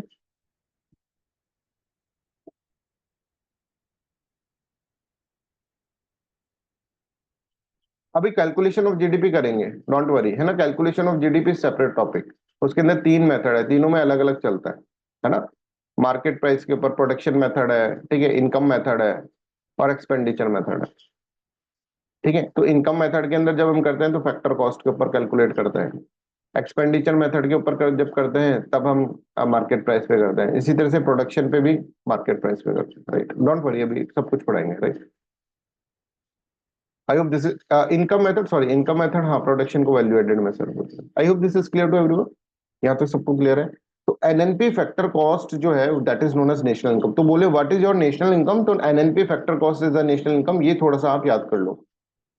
तो इसके अंदर क्या होगा कि मान लीजिए एनएनपी फैक्टर कॉस्ट अब सर निकालेंगे कैसे, आप तो जीडीपी पढ़ाते आ गए इतनी देर से, हमको पढ़ना था नेशनल इनकम, आप जीडीपी पढ़ा रहे हो, तो भाई पहले जीडीपी निकालो, मान लो जीडीपी फैक्टर कॉस्ट आपने निकाल ली, फिर उसमें से डेप्रिसिएशन माइनस कर दो, और डेप्रिसिएशन माइनस करने से के बाद एनएफआईए ऐड कर दो, that will give you what, that will give you net national product factor cost. तो नेशनल इनकम निकालने के लिए हमको जीडीपी तो निकालनी पड़ेगी ना, इसलिए हमने जीडीपी का कॉन्सेप्ट पहले अपन ने समझा, इसलिए फॉर्मूले याद करें। अब हमारे पास एक बार जीडीपी फैक्टर कॉस्ट आ जाए या फिर जीडीपी मार्केट प्राइस भी आ जाए, जीडीपी मार्केट प्राइस आएगा तो भी हमको निकालना तो आता ही है, जीडीपी मार्केट प्राइस आएगा उसके अंदर से हम क्या कर देंगे, उसके अंदर से हम इनडायरेक्ट टैक्सेस को माइनस कर देंगे, प्लस सब्सिडी कर देंगे और माइनस डेप्रिसिएशन कर देंगे, प्लस एनएफआईए कर देंगे, तो हमारे पास एनएनपी फैक्टर कॉस्ट आ जाएगा। मतलब जीडीपी तो हमको निकालना ही पड़ेगा, whether it is in the market price, और मार्केट प्राइस पे निकालें या फिर फैक्टर कॉस्ट पे निकालें, जीडीपी तो निकालना पड़ेगा, इसलिए पहले हमने जीडीपी समझी। तो जीडीपी कैलकुलेशन के बाद हमको फॉर्मूले लगा के हम क्या करेंगे, नेशनल इनकम निकाल देंगे, एनएनपी फैक्टर कॉस्ट निकाल देंगे। एनएनपी फैक्टर कॉस्ट डायरेक्टली तो कैसे ही निकालेंगे, उसके लिए भी money value of final goods and services produce in the domestic territory of a country, ये तो निकालना ही पड़ेगा, प्लस नेट फैक्टर इनकम बाहर के कितने प्रोड्यूस करें वो भी निकालना पड़ेगा, हमारे यहाँ पे कितने नेशनल्स प्रोड्यूस कर रहे हैं और कितने नॉन नेशनल्स प्रोड्यूस कर रहे हैं वो भी निकालना पड़ेगा, तभी जाके नेट फैक्टर इनकम अब्रॉड आएगा बी माइनस सी। तो कहने का मतलब ये है एनएनपी जो है नेशनल इनकम जो है दैट इज नथिंग बट, ये कुछ नहीं है national income, that is nothing but the NNP factor cost, है ना। और इसको निकालने के लिए हमको जीडीपी पहले कैलकुलेट करनी पड़ेगी। I hope this is clear to everyone, यहां तक सबको क्लियर है। अब जैसे जीडीपी के अंदर कुछ चीजें नहीं होती थी, ठीक है, जीडीपी का अगर हमने देखा कि जीडीपी के अंदर जब हम कैलकुलेट करते थे तो फाइनल गुड्स एंड सर्विसेज ही देखते थे, final goods and services, we were not considering intermediate goods.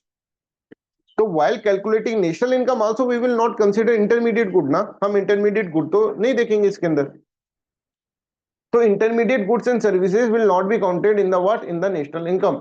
I hope this is clear. तो देखो there are certain items that are not included in the national income, वो क्या क्या items है वो मैं आपको बता रहा हूँ।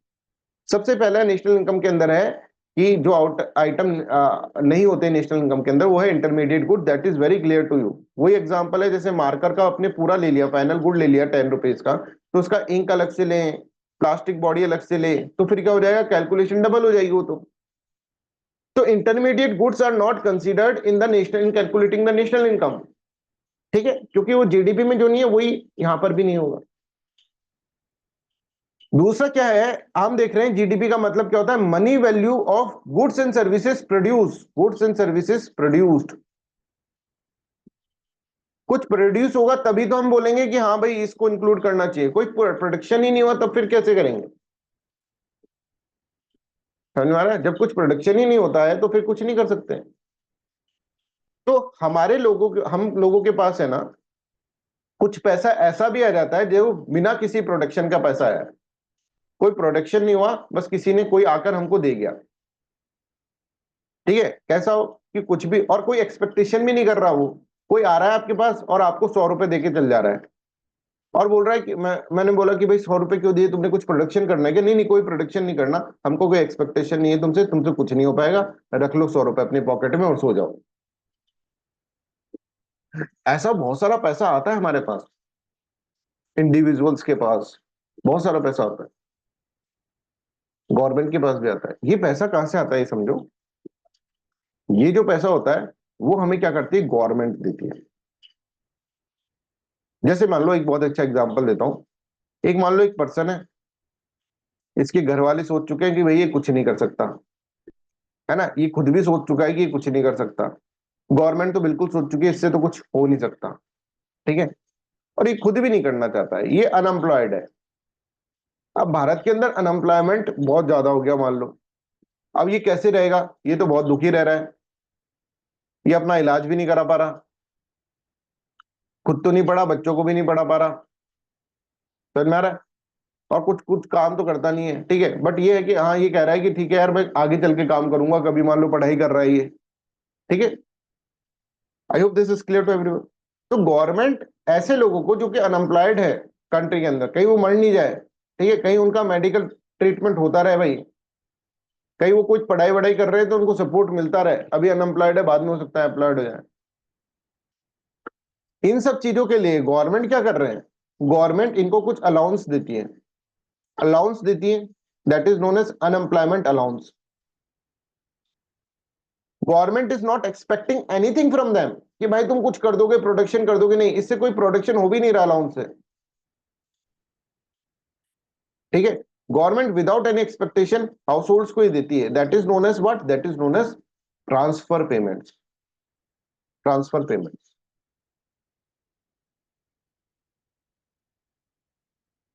ट्रांसफर पेमेंट्स मतलब क्या है, ऐसा पैसा जो गवर्नमेंट दे रही है किसको, सिटीजन्स को, विदाउट एनी एक्सपेक्टेशन, बिना किसी एक्सपेक्टेशन के, that is known as what, that is known as transfer payment. तो ट्रांसफर पेमेंट्स से कोई प्रोडक्शन तो नहीं हो रहा है ना, there is nothing known as कि उस पैसे को लेकर आपने कुछ प्रोडक्शन कर दिया, ऐसा तो नहीं हुआ। तो गवर्नमेंट क्या करती है, गवर्नमेंट कुछ चीज देती है, ठीक है, मान लो सिटीजन्स को, in the form of unilateral payment, that payment is known as transfer payment. समझ में आ रहा है? तो उसके बदले वो गुड्स एंड सर्विसेज नहीं ले रही है, राइट, उसके बदले गवर्नमेंट उससे गुड्स एंड सर्विसेज कुछ नहीं ले रही है, कुछ ऐसा एक्सपेक्टेशन नहीं कर रही है कि गुड्स और सर्विसेज आप प्रोड्यूस करो। ऐसा पेमेंट गवर्नमेंट करती है गरीबों को पॉवर्टी हटाने के लिए, ठीक है, ओल्ड एज, ओल्ड एज के अंदर, ठीक है, ओल्ड एज के अंदर जो लोग होते हैं उनको पैसा देती है, ओल्ड एज पेंशन, इस तरह की चीजें इसके अंदर करती है।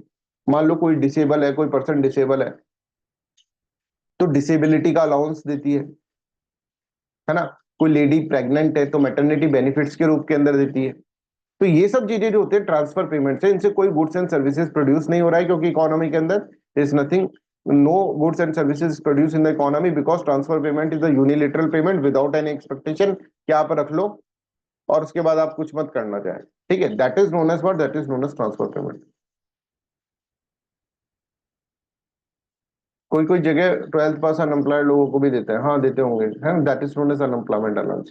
तो यहाँ पर देखो क्या है, ट्रांसफर पेमेंट का मतलब क्या है, transfer payments refer to the payment made by government और ऑर्गेनाइजेशन टू इंडिविजुअल, इंडिविजुअल को दे रहे हैं, ग्रुप्स को दे रहे हैं, और अदर गवर्नमेंट हो या फिर किसी गवर्नमेंट को, एक गवर्नमेंट किसी दूसरे को दे रही है, without receiving any goods and services in return, कोई विदाउट एनी एक्सपेक्टेशन दिया जा रहा है कि आप कोई गुड्स एंड सर्विसेज हमको मत दो रिटर्न।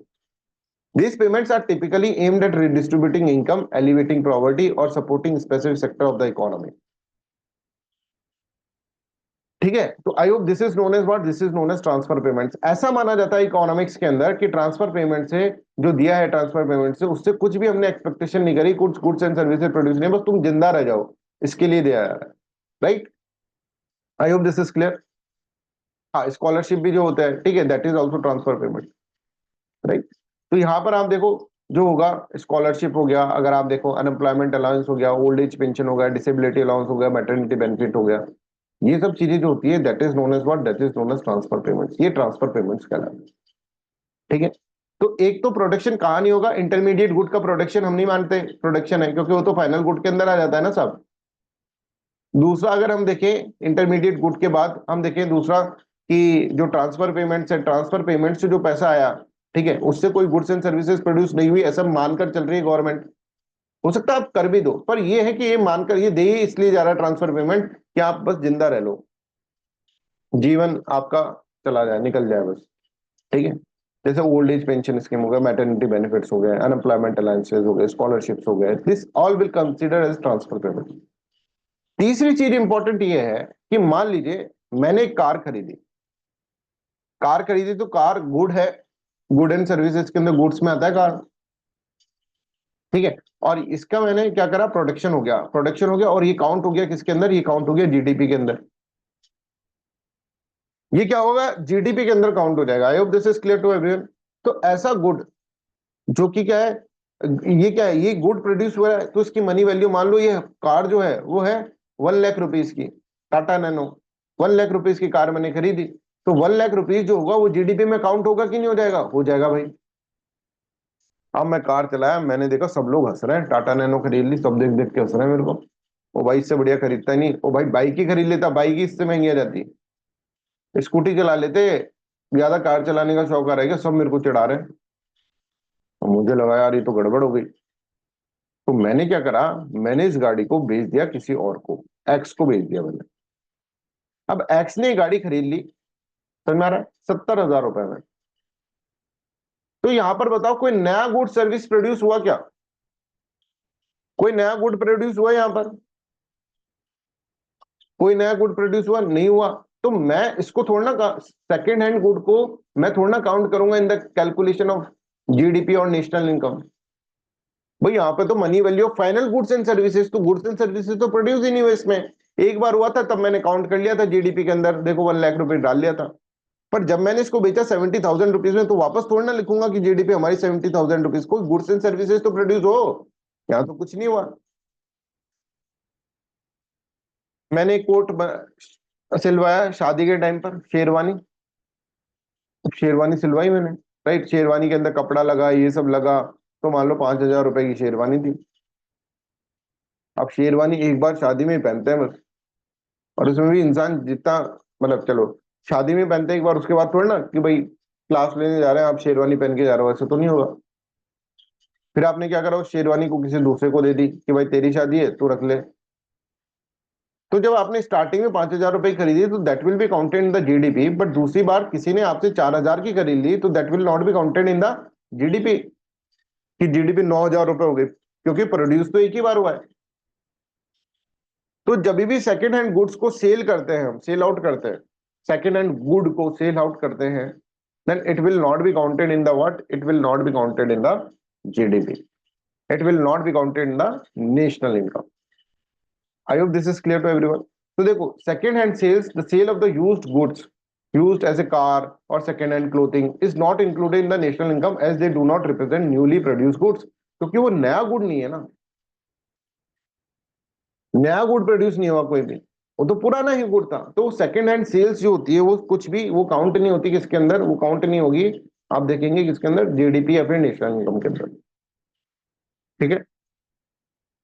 तीसरी चीज, अच्छा ये समझो, मान लो एक कार मैंने खरीदी, ठीक है ना। अब कार बेचने वाला मेरे को नहीं मिल रहा, तो एक है car देखो.com, car देखो.com, ठीक है। इसने कहा कि आप अपनी कार मेरे को दे दो, मैं आपकी कार बिकवा दूंगा, 70,000 रुपीज के अंदर बिकवा दूंगा, डोंट वरी। मैंने कहा यार भाई एक बार बता, तेरे को क्या फायदा हुआ उसमें, बोले मेरे को तुम 5,000 रुपए दे देना। तो ये 5,000 मतलब ये सर्विस चार्ज है, ये सर्विस प्रोड्यूस हो गई, तो ये 5,000 विल बी कैलकुलेटेड, 5,000 रुपए कैलकुलेट करा जाएगा जीडीपी के अंदर। तो जब भी मीडिएटर, ये क्योंकि एक ऑर्गेनाइज्ड फर्म है,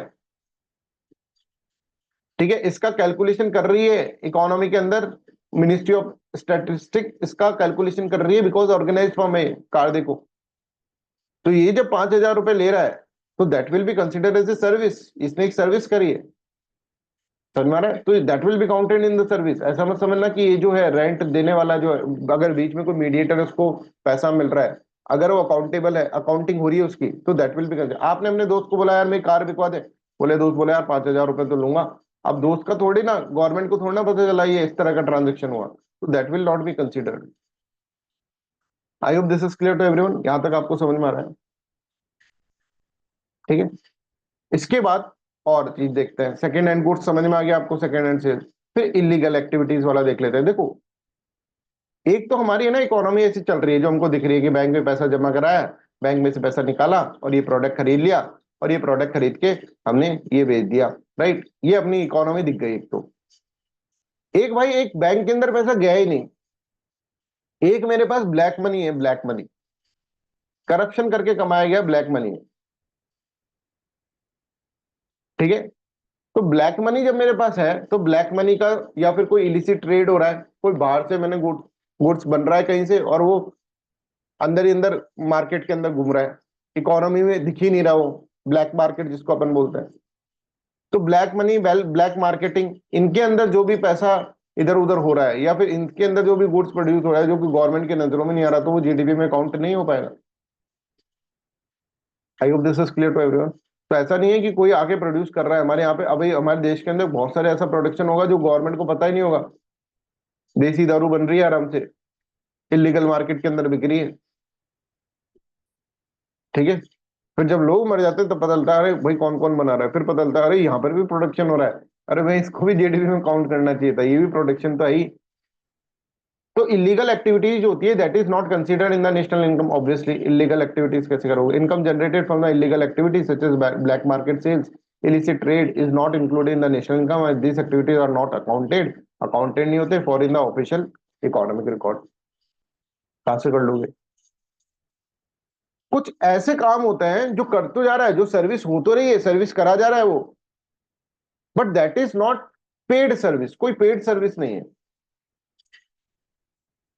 हाँ, वो डार्क डार्क वेबसाइट पे, डार्क इंटरनेट जो होता है ना, उसके ऊपर जो होता है वो सब, उसके अंदर जो भी चीजें हो रही हैं वो सब बिक रहा है, सामान खरीदा जा रहा है, वो सब कंसिडर करा जा रहा है किसके अंदर? वो जीडीपी के अंदर काउंट नहीं होता है। ठीक है, I hope this is clear. एक ऐसी चीज, मान लो कोई काम तो कर रहा है, ऐसा एक इंसान बताओ जो धरती पे काम तो करता है पर उसको पैसे नहीं मिलते हैं, बताओ। मम्मी। है ना? अपन हमारी मदर, माँ, अगर वो हाउस वाइफ है तो काम तो कर रही है, और हाउस वाइफ भी नहीं है, अगर कहीं बाहर काम कर रही है तो यहाँ पे घर में भी तो काम कर रही होगी। ऐसे हमारी मम्मी है, सुबह उठती है 5 बजे, शाम को सोती है 11 बजे, और कंटिन्यूअसली काम करते रहती है। हम तो दिन में सो भी जाते हैं, वो तो दिन में सोती भी नहीं है। उनके पास काम नहीं होता तो वो काम निकाल लेती है कहीं से, ये टैलेंट होता है उनके पास। काम नहीं है तो अब क्या करें, काम निकाल लिया, क्योंकि वो घर को अपना समझ रही है। तो ये जो होता है, जो हाउस होल्ड काम कर रही है, इसका वैसे तो सर्विस ही है ये, कितना सर्विस, अगर इसका मम्मी पैसा लेने लग गया भाई एक दिन का मैं लूंगी, तो एक दिन का बहुत पैसा लेगी, एक तो मन से काम कर रही है। अगर मान लो मम्मी काम पैसा मांग ले कि मुझे पैसा चाहिए, एक तो देखो मैं सुबह उठ के सबसे पहले पानी वानी भरती हूँ, ठीक है, मोटर वोटर तुम तो सोते रहते हो, फिर इसके बाद खाना बनाती हूँ, ये करती हूँ, वो पूरा काम गिना दे, बोले एक एक काम के ऐसे ऐसे रुपए, तो भाई बहुत पैसा खर्च हो जाएगा, फिर बहुत पैसा हमें देना पड़ जाएगा। पर मार्केट के अंदर अगर हम देखें तो इस वैल्यू जो है, वैल्यू ऑफ वर्क का, ये जो हाउस होल्ड वर्क है, इसका वैल्यू का, इसका कोई वैल्यू नहीं है। और ये चीज आप देखा होगा 7th क्लास की एनसीईआरटी में आ गया क्या ये चीज?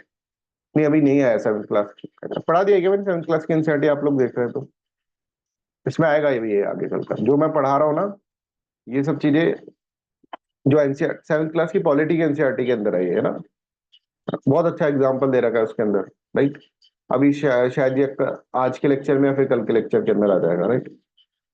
So I hope this is also clear to everyone कि what I want to convey, what I want to say। हम ये कह रहे हैं, अच्छा सब बच्चे ध्यान रखो, जो भी इकोनॉमिक के स्टूडेंट्स हैं वो ध्यान रखो। देखो 7 से 9 तुम्हारी क्लास होती है, ये तो आपको देखनी है।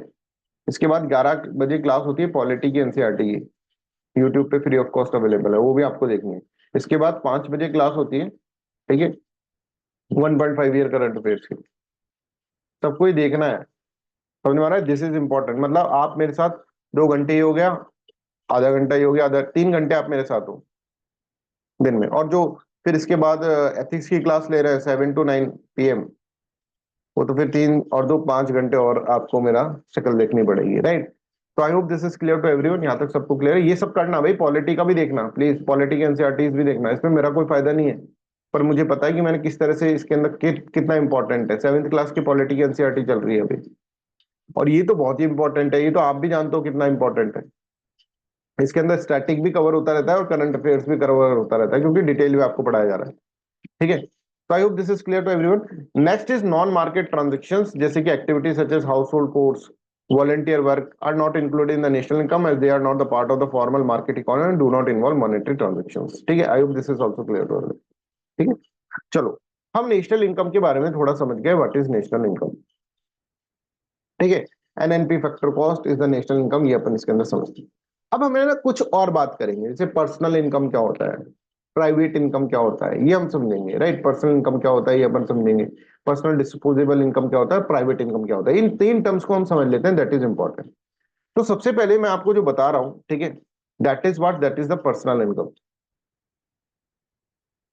Personal income, personal income by definition means वो जो अपन ने हाउस होल्ड बनाया था ना, दैट इज नोन एज व्हाट, उसके अंदर जो भी इनकम अर्न होगी, income earn by the house holds.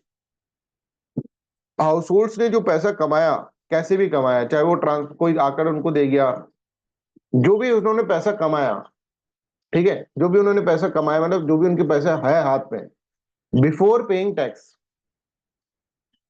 Before payment of tax, जो भी हाउस होल्ड की इनकम है, इनकम, इनकम कई सोर्स से हो सकती है, अभी इसको समझेंगे इसके फॉर्मूले को।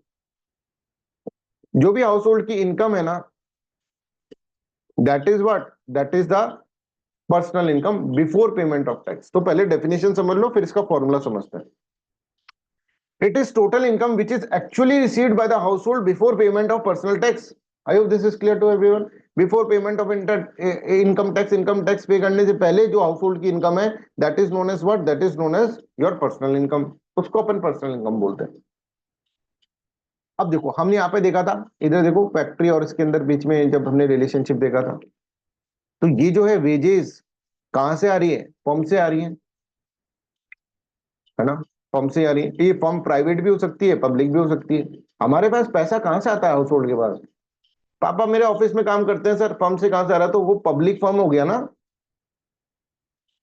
या फिर प्राइवेट फर्म, या फिर जैसे मैं काम कर रहा हूं तो मैं अपनी प्राइवेट फर्म में काम कर रहा हूं, मेरे यहाँ पे जो भी काम करेगा वो प्राइवेट फर्म में काम करेगा। तो इस हाउस होल्ड के अंदर पैसा कहां से आया, आप ही बताओ कहां से आया, सर ये प्राइवेट फर्म और पब्लिक फर्म ने जो दे दिया वही आया हमारे पास पैसा। तो अब बात समझ में आई फर्म्स कितना इंपॉर्टेंट है, पैसा हमारे पास जो आ रहा है हाउस होल्ड के अंदर, जो हम पर्सनल इनकम की बात कर रहे हैं, ये कहां से आएगा, ये हमारे इसके अंदर से आएगा हाउस होल्ड के, है ना। समझ में आ रहा है, जो भी हम यहाँ पर क्या कर रहे हैं, ये एक तरह से हम यहाँ पर हमारे सारे नेशनल्स जो हैं, जो अर्न कर रहे हैं, वो कहां से आएगा, फर्म से आएगा। मान लीजिए कोई बाहर फर्म खोल रखी है तो उस फर्म से आएगा। सर हम तो गवर्नमेंट सर्वेंट है, तो आप भी फर्म में काम कर रहे हो, पब्लिक फर्म के अंदर। तो I hope this is clear. और पैसा हाउस होल्ड के अंदर कहां से आएगा, हाउस होल्ड के अंदर और पैसा आ सकता है, अच्छा जो फर्म ने दे दिया वो तो दे दिया, दैट इज इंपॉर्टेंट।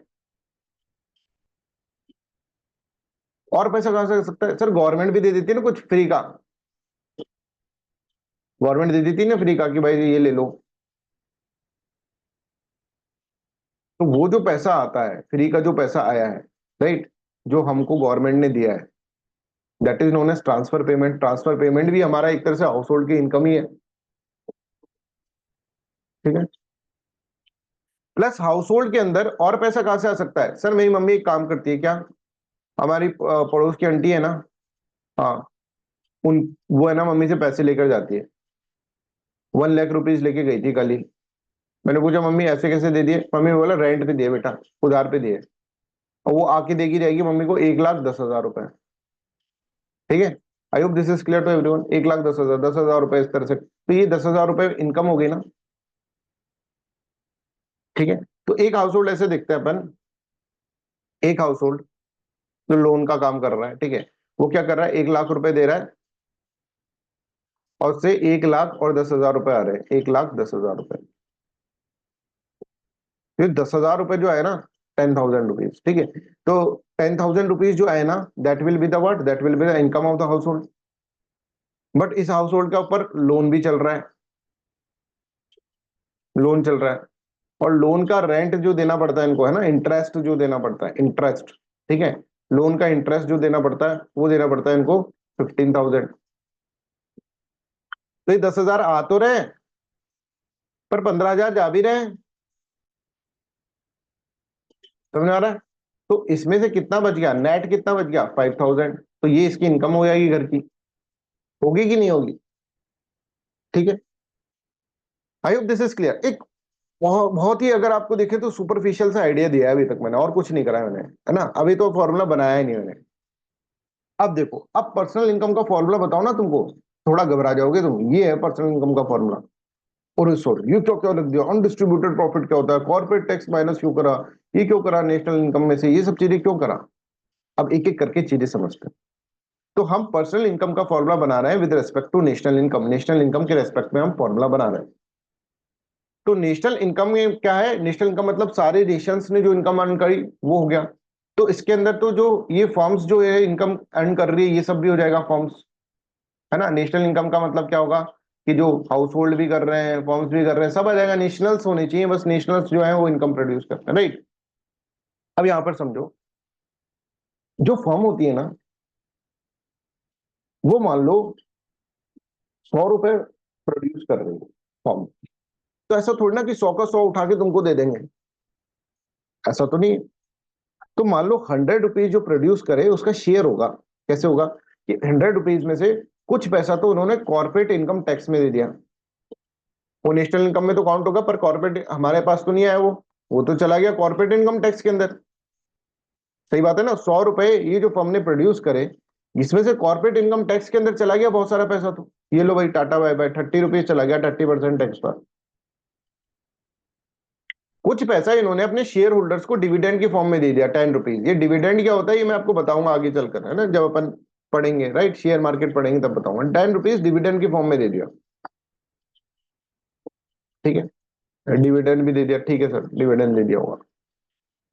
और इसके बाद अगर हम देखें तो कुछ पैसा जो है वो फर्म ने अपने पास रख लिया, 100 रुपए कमाया था उसमें से 30 रुपीज अपने पास रख लिया, 30 रुपए फर्म ने अपने पास रख लिया कि भाई फ्यूचर के अंदर आएगा। कैसे, थोड़ा ना सारा कमाया सारा दे दिया, अब फिर वापस कैसे कमाएंगे। तो 30 रुपीज की कोई मशीनरी वशीनरी खरीदनी है इसलिए, तो वापस से इसके अंदर दे दिया जाएगा, right. I hope this is clear. तो ये 30 जो कॉर्पोरेट इनकम टैक्स में दे दिया, वो कॉर्पोरेट इनकम टैक्स में दे दिया, 10 रुपीज डिविडेंड में दे दिया, और 30 रुपीज यहाँ पर देखेंगे तो आपने देखा कि इसने अपना एक तरह से रिटेन्ड अर्निंग यहाँ पर कर ली, रिटेन्ड अर्निंग बोलते हैं इसके अंदर, मतलब अर्निंग को रिटेन कर लिया, किसी को दिया नहीं। अब जो पैसा बचा, 30 30 60 और 10, 70 रुपीज तो इन्होंने खर्च कर दिए। अब जो पैसा बचा, कितना पैसा बचा, 30 रुपीज, ये मिलेगा वेजेस के फॉर्म में हाउस होल्ड को, ये हो जाएगा पर्सनल इनकम के अंदर। तो I hope this is clear to everyone. Personal income के अंदर ये चीज तो नहीं होगी, corporate income tax. Undistributed profit भी नहीं होगा, जो डिस्ट्रीब्यूट नहीं करा प्रॉफिट को, वो भी नहीं होगा। अच्छा, 10 रुपीज डिविडेंड जो होगा ये भी चला जाएगा, हाउस होल्ड के पास ही जाएगा ये भी, है ना, डिविडेंड भी हाउस होल्ड के पास जाएगा। तो टोटल 40 रुपीज होंगे वो हाउस होल्ड के पास चल जाएगा, डिविडेंड भी भाई हाउस होल्ड के पास ही जाएगा।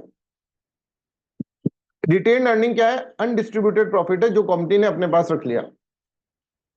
तो 60 रुपए, है ना, 60 रुपीज जो है कंपनी ने अपने पास रख लिया, इसमें से 30 रुपए तो उसने कॉर्पोरेट इनकम टैक्स में दे दिए, और 30 रुपए अपने पास रख लिए रिटेन अर्निंग के फॉर्म में। तो ये तो हमारे पास आना नहीं है, हमने सोचा तो 100 रुपए प्रोड्यूस करे 100 ही दे दे यार, पर उसको टैक्स भी तो देना है भाई को, 30 रुपए टैक्स दे दिया उसने भाई ने, और 30 रुपए उसने अपने पास रख लिए कि भाई फ्यूचर के अंदर कंपनी में कुछ लगाना पड़ेगा। और बाकी का जो पैसा है इन the form of what, in the form of wages and dividend आपको दे दिया उसने, 40 रुपीज आपको दे दिया।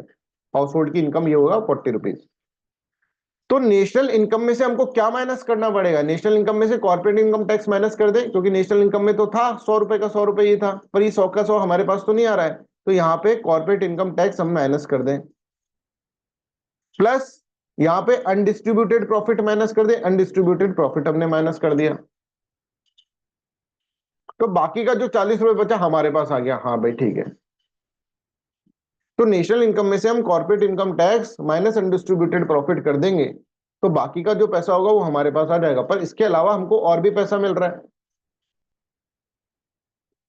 जो हम है ना, और भी पैसा हमको मिल रहा है। कहां से मिल रहा है? ट्रांसफर पेमेंट्स में। वो नेशनल इनकम में ऐड नहीं था, ट्रांसफर पेमेंट्स ऐड करना होगा। प्लस वो जो हमने 5,000 रुपए दिए थे बाहर, याद करो लोन के, 10,000 इधर से आए थे, 5,000 15,000 उधर जा रहे थे, तो हमने 5,000 रुपए दे दिए थे, उसको माइनस करने पड़ेंगे। Minus net interest payments made by house hold. Net interest payment मतलब 15,000 माइनस 10,000। समझ में आ रहा है? Net interest payment made bye the house hold. ये तो रहा नहीं अपने पास 5,000 रुपए, अपने पास जो ट्रांसफर पेमेंट आया और जो कंपनी ने दिया उसके अंदर से बाकी का जो पैसा था वो हमने क्या करा, और हम जो हमको लोन चुकाता था वो सारा लोन दे दिया, और कोई लोन हमारे पास आ रहा था वो रख लिया, उसका नेट करके net interest payment made by house hold.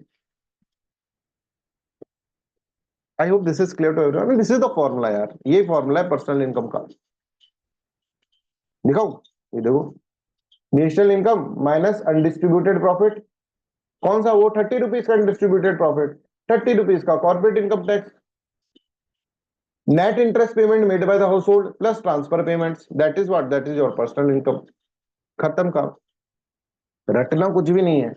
आप सोच कर देखो कंपनी हमको कितना पैसा देगी, आंख बंद करो, सोचो भाई आधा पैसा तो उसने कॉर्पोरेट इनकम टैक्स में दे दिया होगा, कुछ पैसा उसने अपने पास रख लिया होगा, बाकी का पैसा सारा हमको देगी इन द फॉर्म ऑफ डिविडेंड और सैलरी। तो कॉर्पोरेट इनकम टैक्स का पैसा हटा दो, अनडिस्ट्रीब्यूटेड प्रॉफिट हटा दो, फिर और हमको कौन पैसा देगा?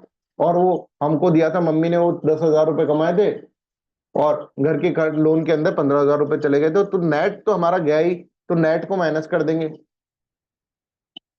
हो सकता है मम्मी ज्यादा कमा ले, तो नेट जो हो जाएगा वो माइनस हो जाएगा, माइनस माइनस प्लस हो जाएगा। Don't worry about that, mummy का टैलेंट पता थोड़ी ना। प्लस जो हमको कोई दे रहा है भाई, कोई दे जाओ हमको, है ना। ट्रांसफर पेमेंट में गवर्नमेंट तुम कुछ दे रहे हो क्या? फर्म्स तुम कुछ दे रहे हो क्या? कोई भी ट्रांसफर पेमेंट कर दो भाई, गवर्नमेंट या फर्म्स कुछ भी कर सकता है, कोई भी ट्रांसफर पेमेंट कर सकता है। फर्म को इच्छा होगी उसने बोला सबको बोनस दूंगा मैं, कोई एक्सपेक्टेशन नहीं है तुमसे, मैं अपना खुद का कम कर लूंगा, डिस्ट्रीब्यूटेड प्रॉफिट कम करके 10 रुपए और बोनस दे दिया, तो वो भी हमारे पास आ गया। ठीक है, तो ये जो चीज होती है that is known as personal income. I hope this is clear to everyone. Personal income का फॉर्मूला सबको याद है। इस फॉर्मूले पे कम से कम मैं 10 क्वेश्चन बना सकता हूँ आपके सामने।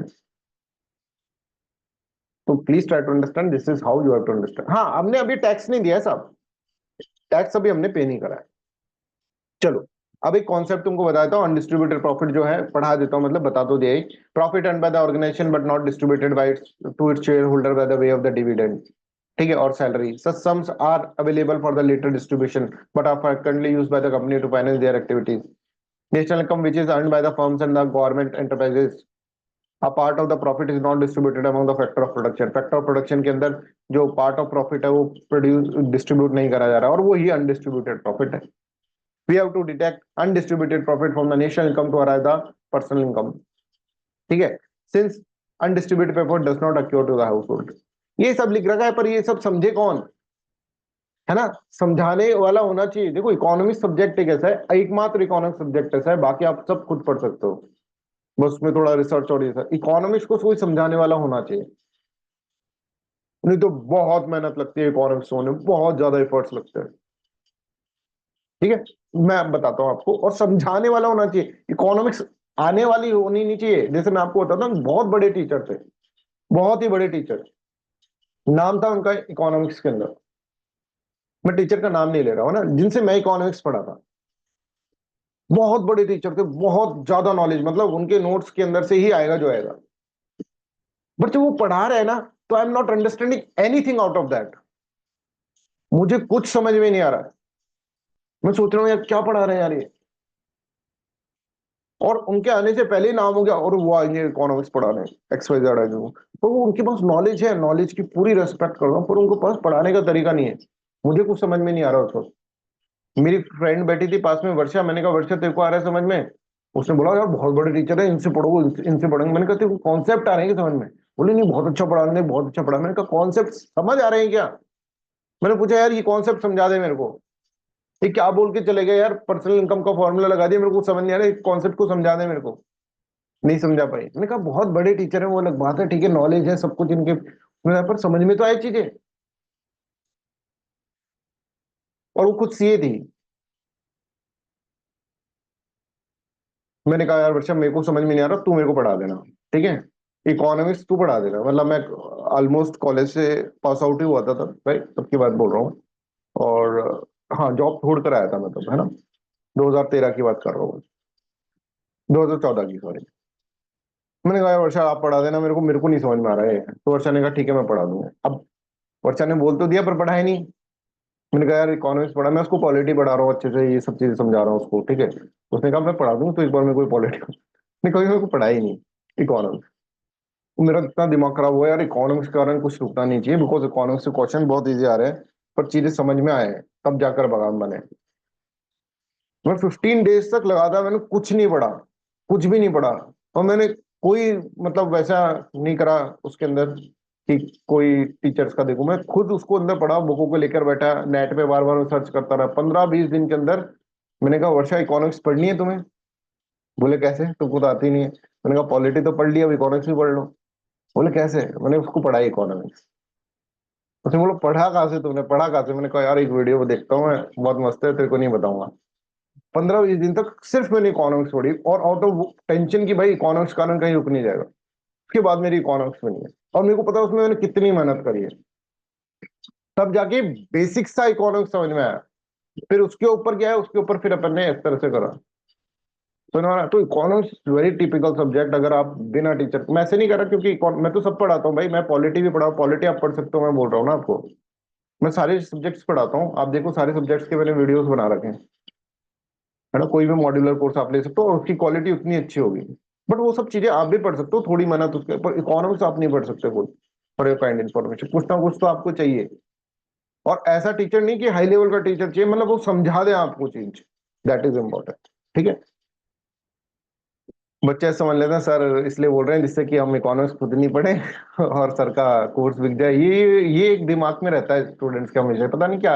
अगर मैं कुछ अच्छा भी बोलूंगा ना स्टूडेंट्स के लिए, वो हमेशा ऐसे समझेंगे सर अपने वेस्टेड इंटरेस्ट से बोल रहे हैं कुछ, हाँ, सर का इंटरेस्ट है, कोर्स बिक जाएगा सर का।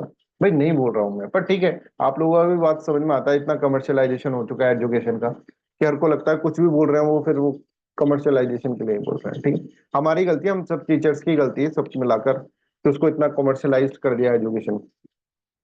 चलो, पर मतलब एक बार आप तो आ ही गए ना अब इकोनॉमिक्स, आपको तो क्यों ही बोलूंगा मैं, समझ में आ रहा है। Similarly, corporate tax which is imposed on the earning made by the firms will also have to be deducted from the national income. National income में से उसको भी डिडक्ट करना होगा, since it does not accrue to the household, right? इसके बाद net interest payment made by the household, net interest payment made by the household, ये आप समझ गए होंगे, ठीक है, ये मैंने आपको बता दिया, ये भी पढ़ लेना आपको दी। और household receive the transfer payment from the government, उसको ऐड कर लिया जाएगा। तो I hope this is clear to everyone, everyone is clear with this one, कि नेशनल इनकम में से जब हम अनडिस्ट्रीब्यूटेड प्रॉफिट माइनस करेंगे, ठीक है, कॉर्पोरेट इनकम टैक्स माइनस करेंगे, नेट इंटरेस्ट पेमेंट माइनस करेंगे, प्लस ट्रांसफर पेमेंट्स को ऐड कर देंगे, तो that will give you the personal income, ठीक है।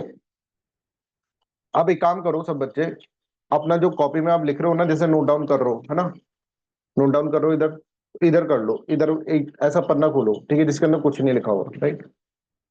उसके अंदर 3-4 चीजें लिख दो, जो भी अभी तक फॉर्मूले लिखे हैं ना, अभी फॉर्मूला, जो भी अभी तक फॉर्मूला याद करा है वो अभी के अभी लिखो। सिर्फ तुम्हारे पास 2 मिनट का टाइम है, and your time starts now. Starting से फॉर्मूले लिख दो, योर टाइम स्टार्ट्स नाउ। और सबको व्हाट्सएप ग्रुप पे फिर भेजना है इसको बाद में। जल्दी लिखो सभी बच्चे, यहीं बैठा हूं मैं, कहीं जा नहीं रहा।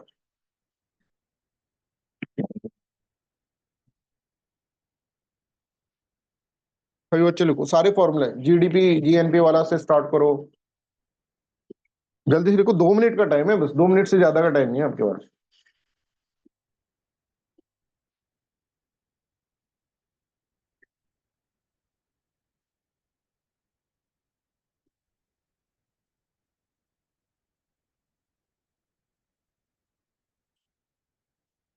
2 मिनट से 1 मिनट ज्यादा नहीं मिलेंगी, जल्दी से लिखो।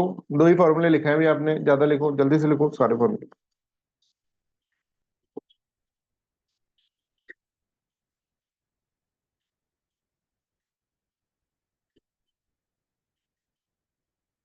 फास्ट, 2 मिनट ऐसे निकलते हैं, देखो अब सिर्फ आपके पास है 40 सेकेंड्स।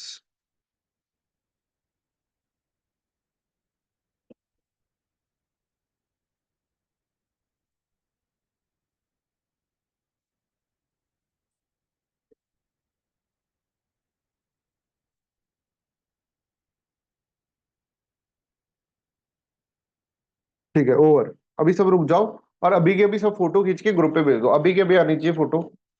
प्लीज स्टॉप, फोटो खींच के सब ग्रुप पे भेज दो। I am taking a break of 1 minute. ठीक है, सबकी फोटोज आनी चाहिए, मतलब जितने बच्चे, देवयानी, ईशा, किशन, संध्या, विधि।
चलो, सिर्फ एक स्टूडेंट ने पूरा लिख पाया है ना, देवयानी ने पूरे फॉर्मूले लिख दिए लास्ट तक। ठीक है, मतलब एक लिख सकता है तो सब लिख सकते थे, ठीक। पर याद करने में एकदम से याद नहीं आता है ना, आउट ऑफ प्रेशर कैसा हो जाता है एकदम से। मैंने कहा 2 मिनट के अंदर करना है, अब ये this is the pressure game that you need to understand. ठीक है, अभी जैसे आपके ऊपर प्रेशर है ना, ये थोड़ा प्रेशर है जो कि यूपीएससी के स्टूडेंट्स पे आता है। इसको अगर हम माने तो इसके अंदर आप मान लो 10% ही प्रेशर था ये। टाइम का प्रेशर तो रहता ही है आपके साथ साथ, ऊपर से आपका बहुत सारा प्रेशर और होगा, फैमिली की एक्सपेक्टेशन। जब आप पेपर सॉल्व कर रहे हो तो, यूपीएससी का पेपर दे रहे हो तो फैमिली की एक्सपेक्टेशन, फ्रेंड की एक्सपेक्टेशन आपसे है। आपकी खुद का पर्सनल लाइफ, ये सारे प्रेशर्स को और ऐड कर दो तो प्रेशर कुकर की सिचुएशन होती है कि आप प्रेशर कुकर के अंदर बैठकर फिर पेपर लिख रहे हैं। That is the real thing right. वो सबसे इंपॉर्टेंट है कि प्रेशर कुकर के अंदर बैठकर आप सोच के देखो पेपर लिख रहे हैं, इतना ज्यादा प्रेशर क्रिएट करके रखते हैं। सराउंडिंग्स इतनी ज्यादा प्रेशर हो तो हो सकता है आप अभी एसी के अंदर बैठे हो, वहां पर एसी नहीं हो अवेलेबल। गवर्नमेंट स्कूल के अंदर आपका है, एसी नहीं होता है स्कूल्स के अंदर, प्राइवेट स्कूल्स में भी नहीं होता है।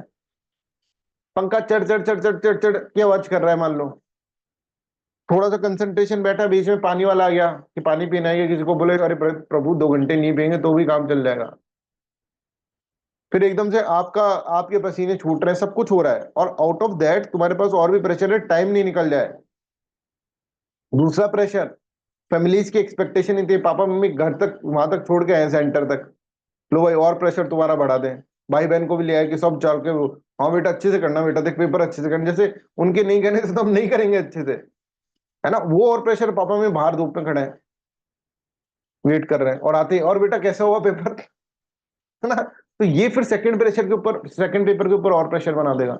और फिर हमारा क्या होता है कि जो सेकंड पेपर सी सेट का पेपर होता है, ठीक है, उसके अंदर बुरी तरह से थक गए हम, पसीने तर बतर, पसीनों से तरबतर हो रखे हम, हमें भूख भी लग रही थी तो हमने बहुत सारी चीजें ऐसे खा ली जिससे नींद आ रही है, समझ में आ रहा है।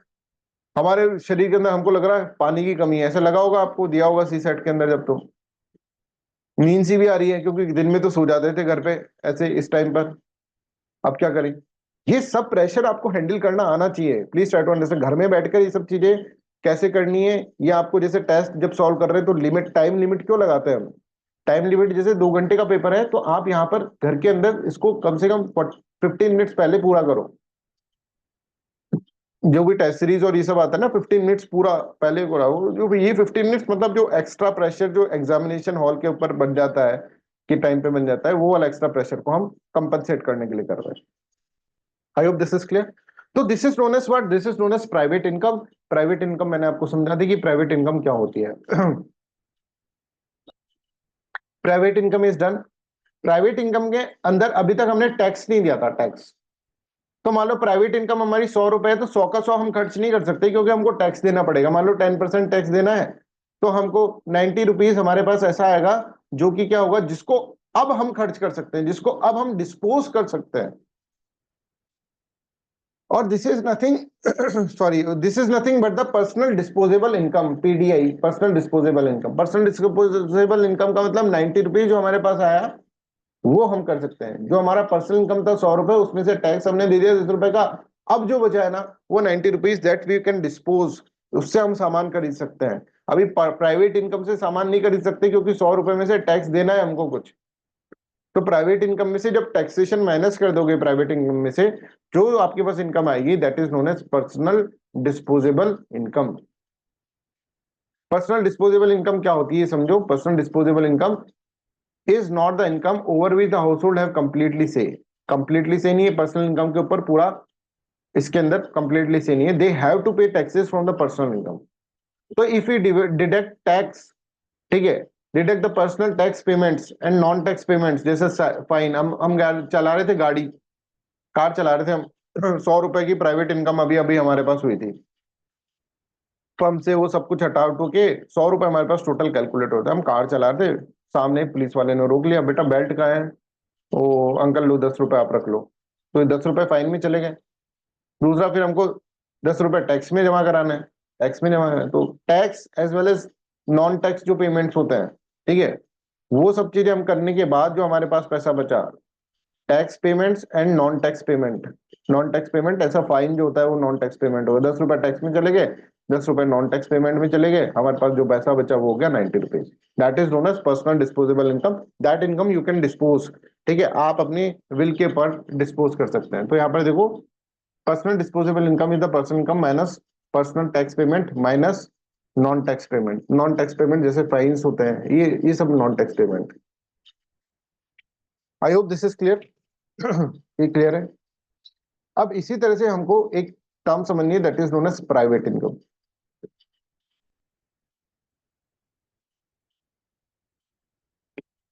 ठीक है, अब प्राइवेट इनकम क्या करोगे, प्राइवेट इनकम अपन कल समझते हैं, ठीक है। आज थोड़ा सा मुझे काम है, राइट, है ना, थोड़ा सा काम है, इसलिए जल्दी क्लास एंड करना है। कल 9:30 बजे तक क्लास अपन रख लेंगे, है ना, 9:30 तक रख लेंगे। प्राइवेट इनकम वाला कॉन्सेप्ट अपन कल समझते हैं, राइट। ठीक है, इसके बाद फिर आपका फैक्टर, ये जो प्राइवेट इनकम के बाद फिर अपन सेक्टर्स ऑफ इनकम पढ़ लेंगे। सेक्टर्स ऑफ इनकम के बाद फिर कैलकुलेशन ऑफ जीडीपी पढ़ लेंगे, फिर अपना जीडीपी खत्म हो जाएगा, राइट। तो कल के लेक्चर के अंदर 9:30 तक आपकी क्लास रहेगी, 7 पे स्टार्ट कर लेंगे, 9:30 तक क्लास रहेगी। ये जो टाइम बचा है उसको कंपनसेट कर लेंगे। प्राइवेट इनकम कम पढ़ते हैं, इसका फॉर्मूला मैं आपको, जैसे ये पूरा का पूरा फॉर्मूला है, समझाने के लिए आधा अधूरा ही समझ पाओगे फिर, इसलिए प्राइवेट इनकम पर अपन कल पढ़ते हैं, राइट।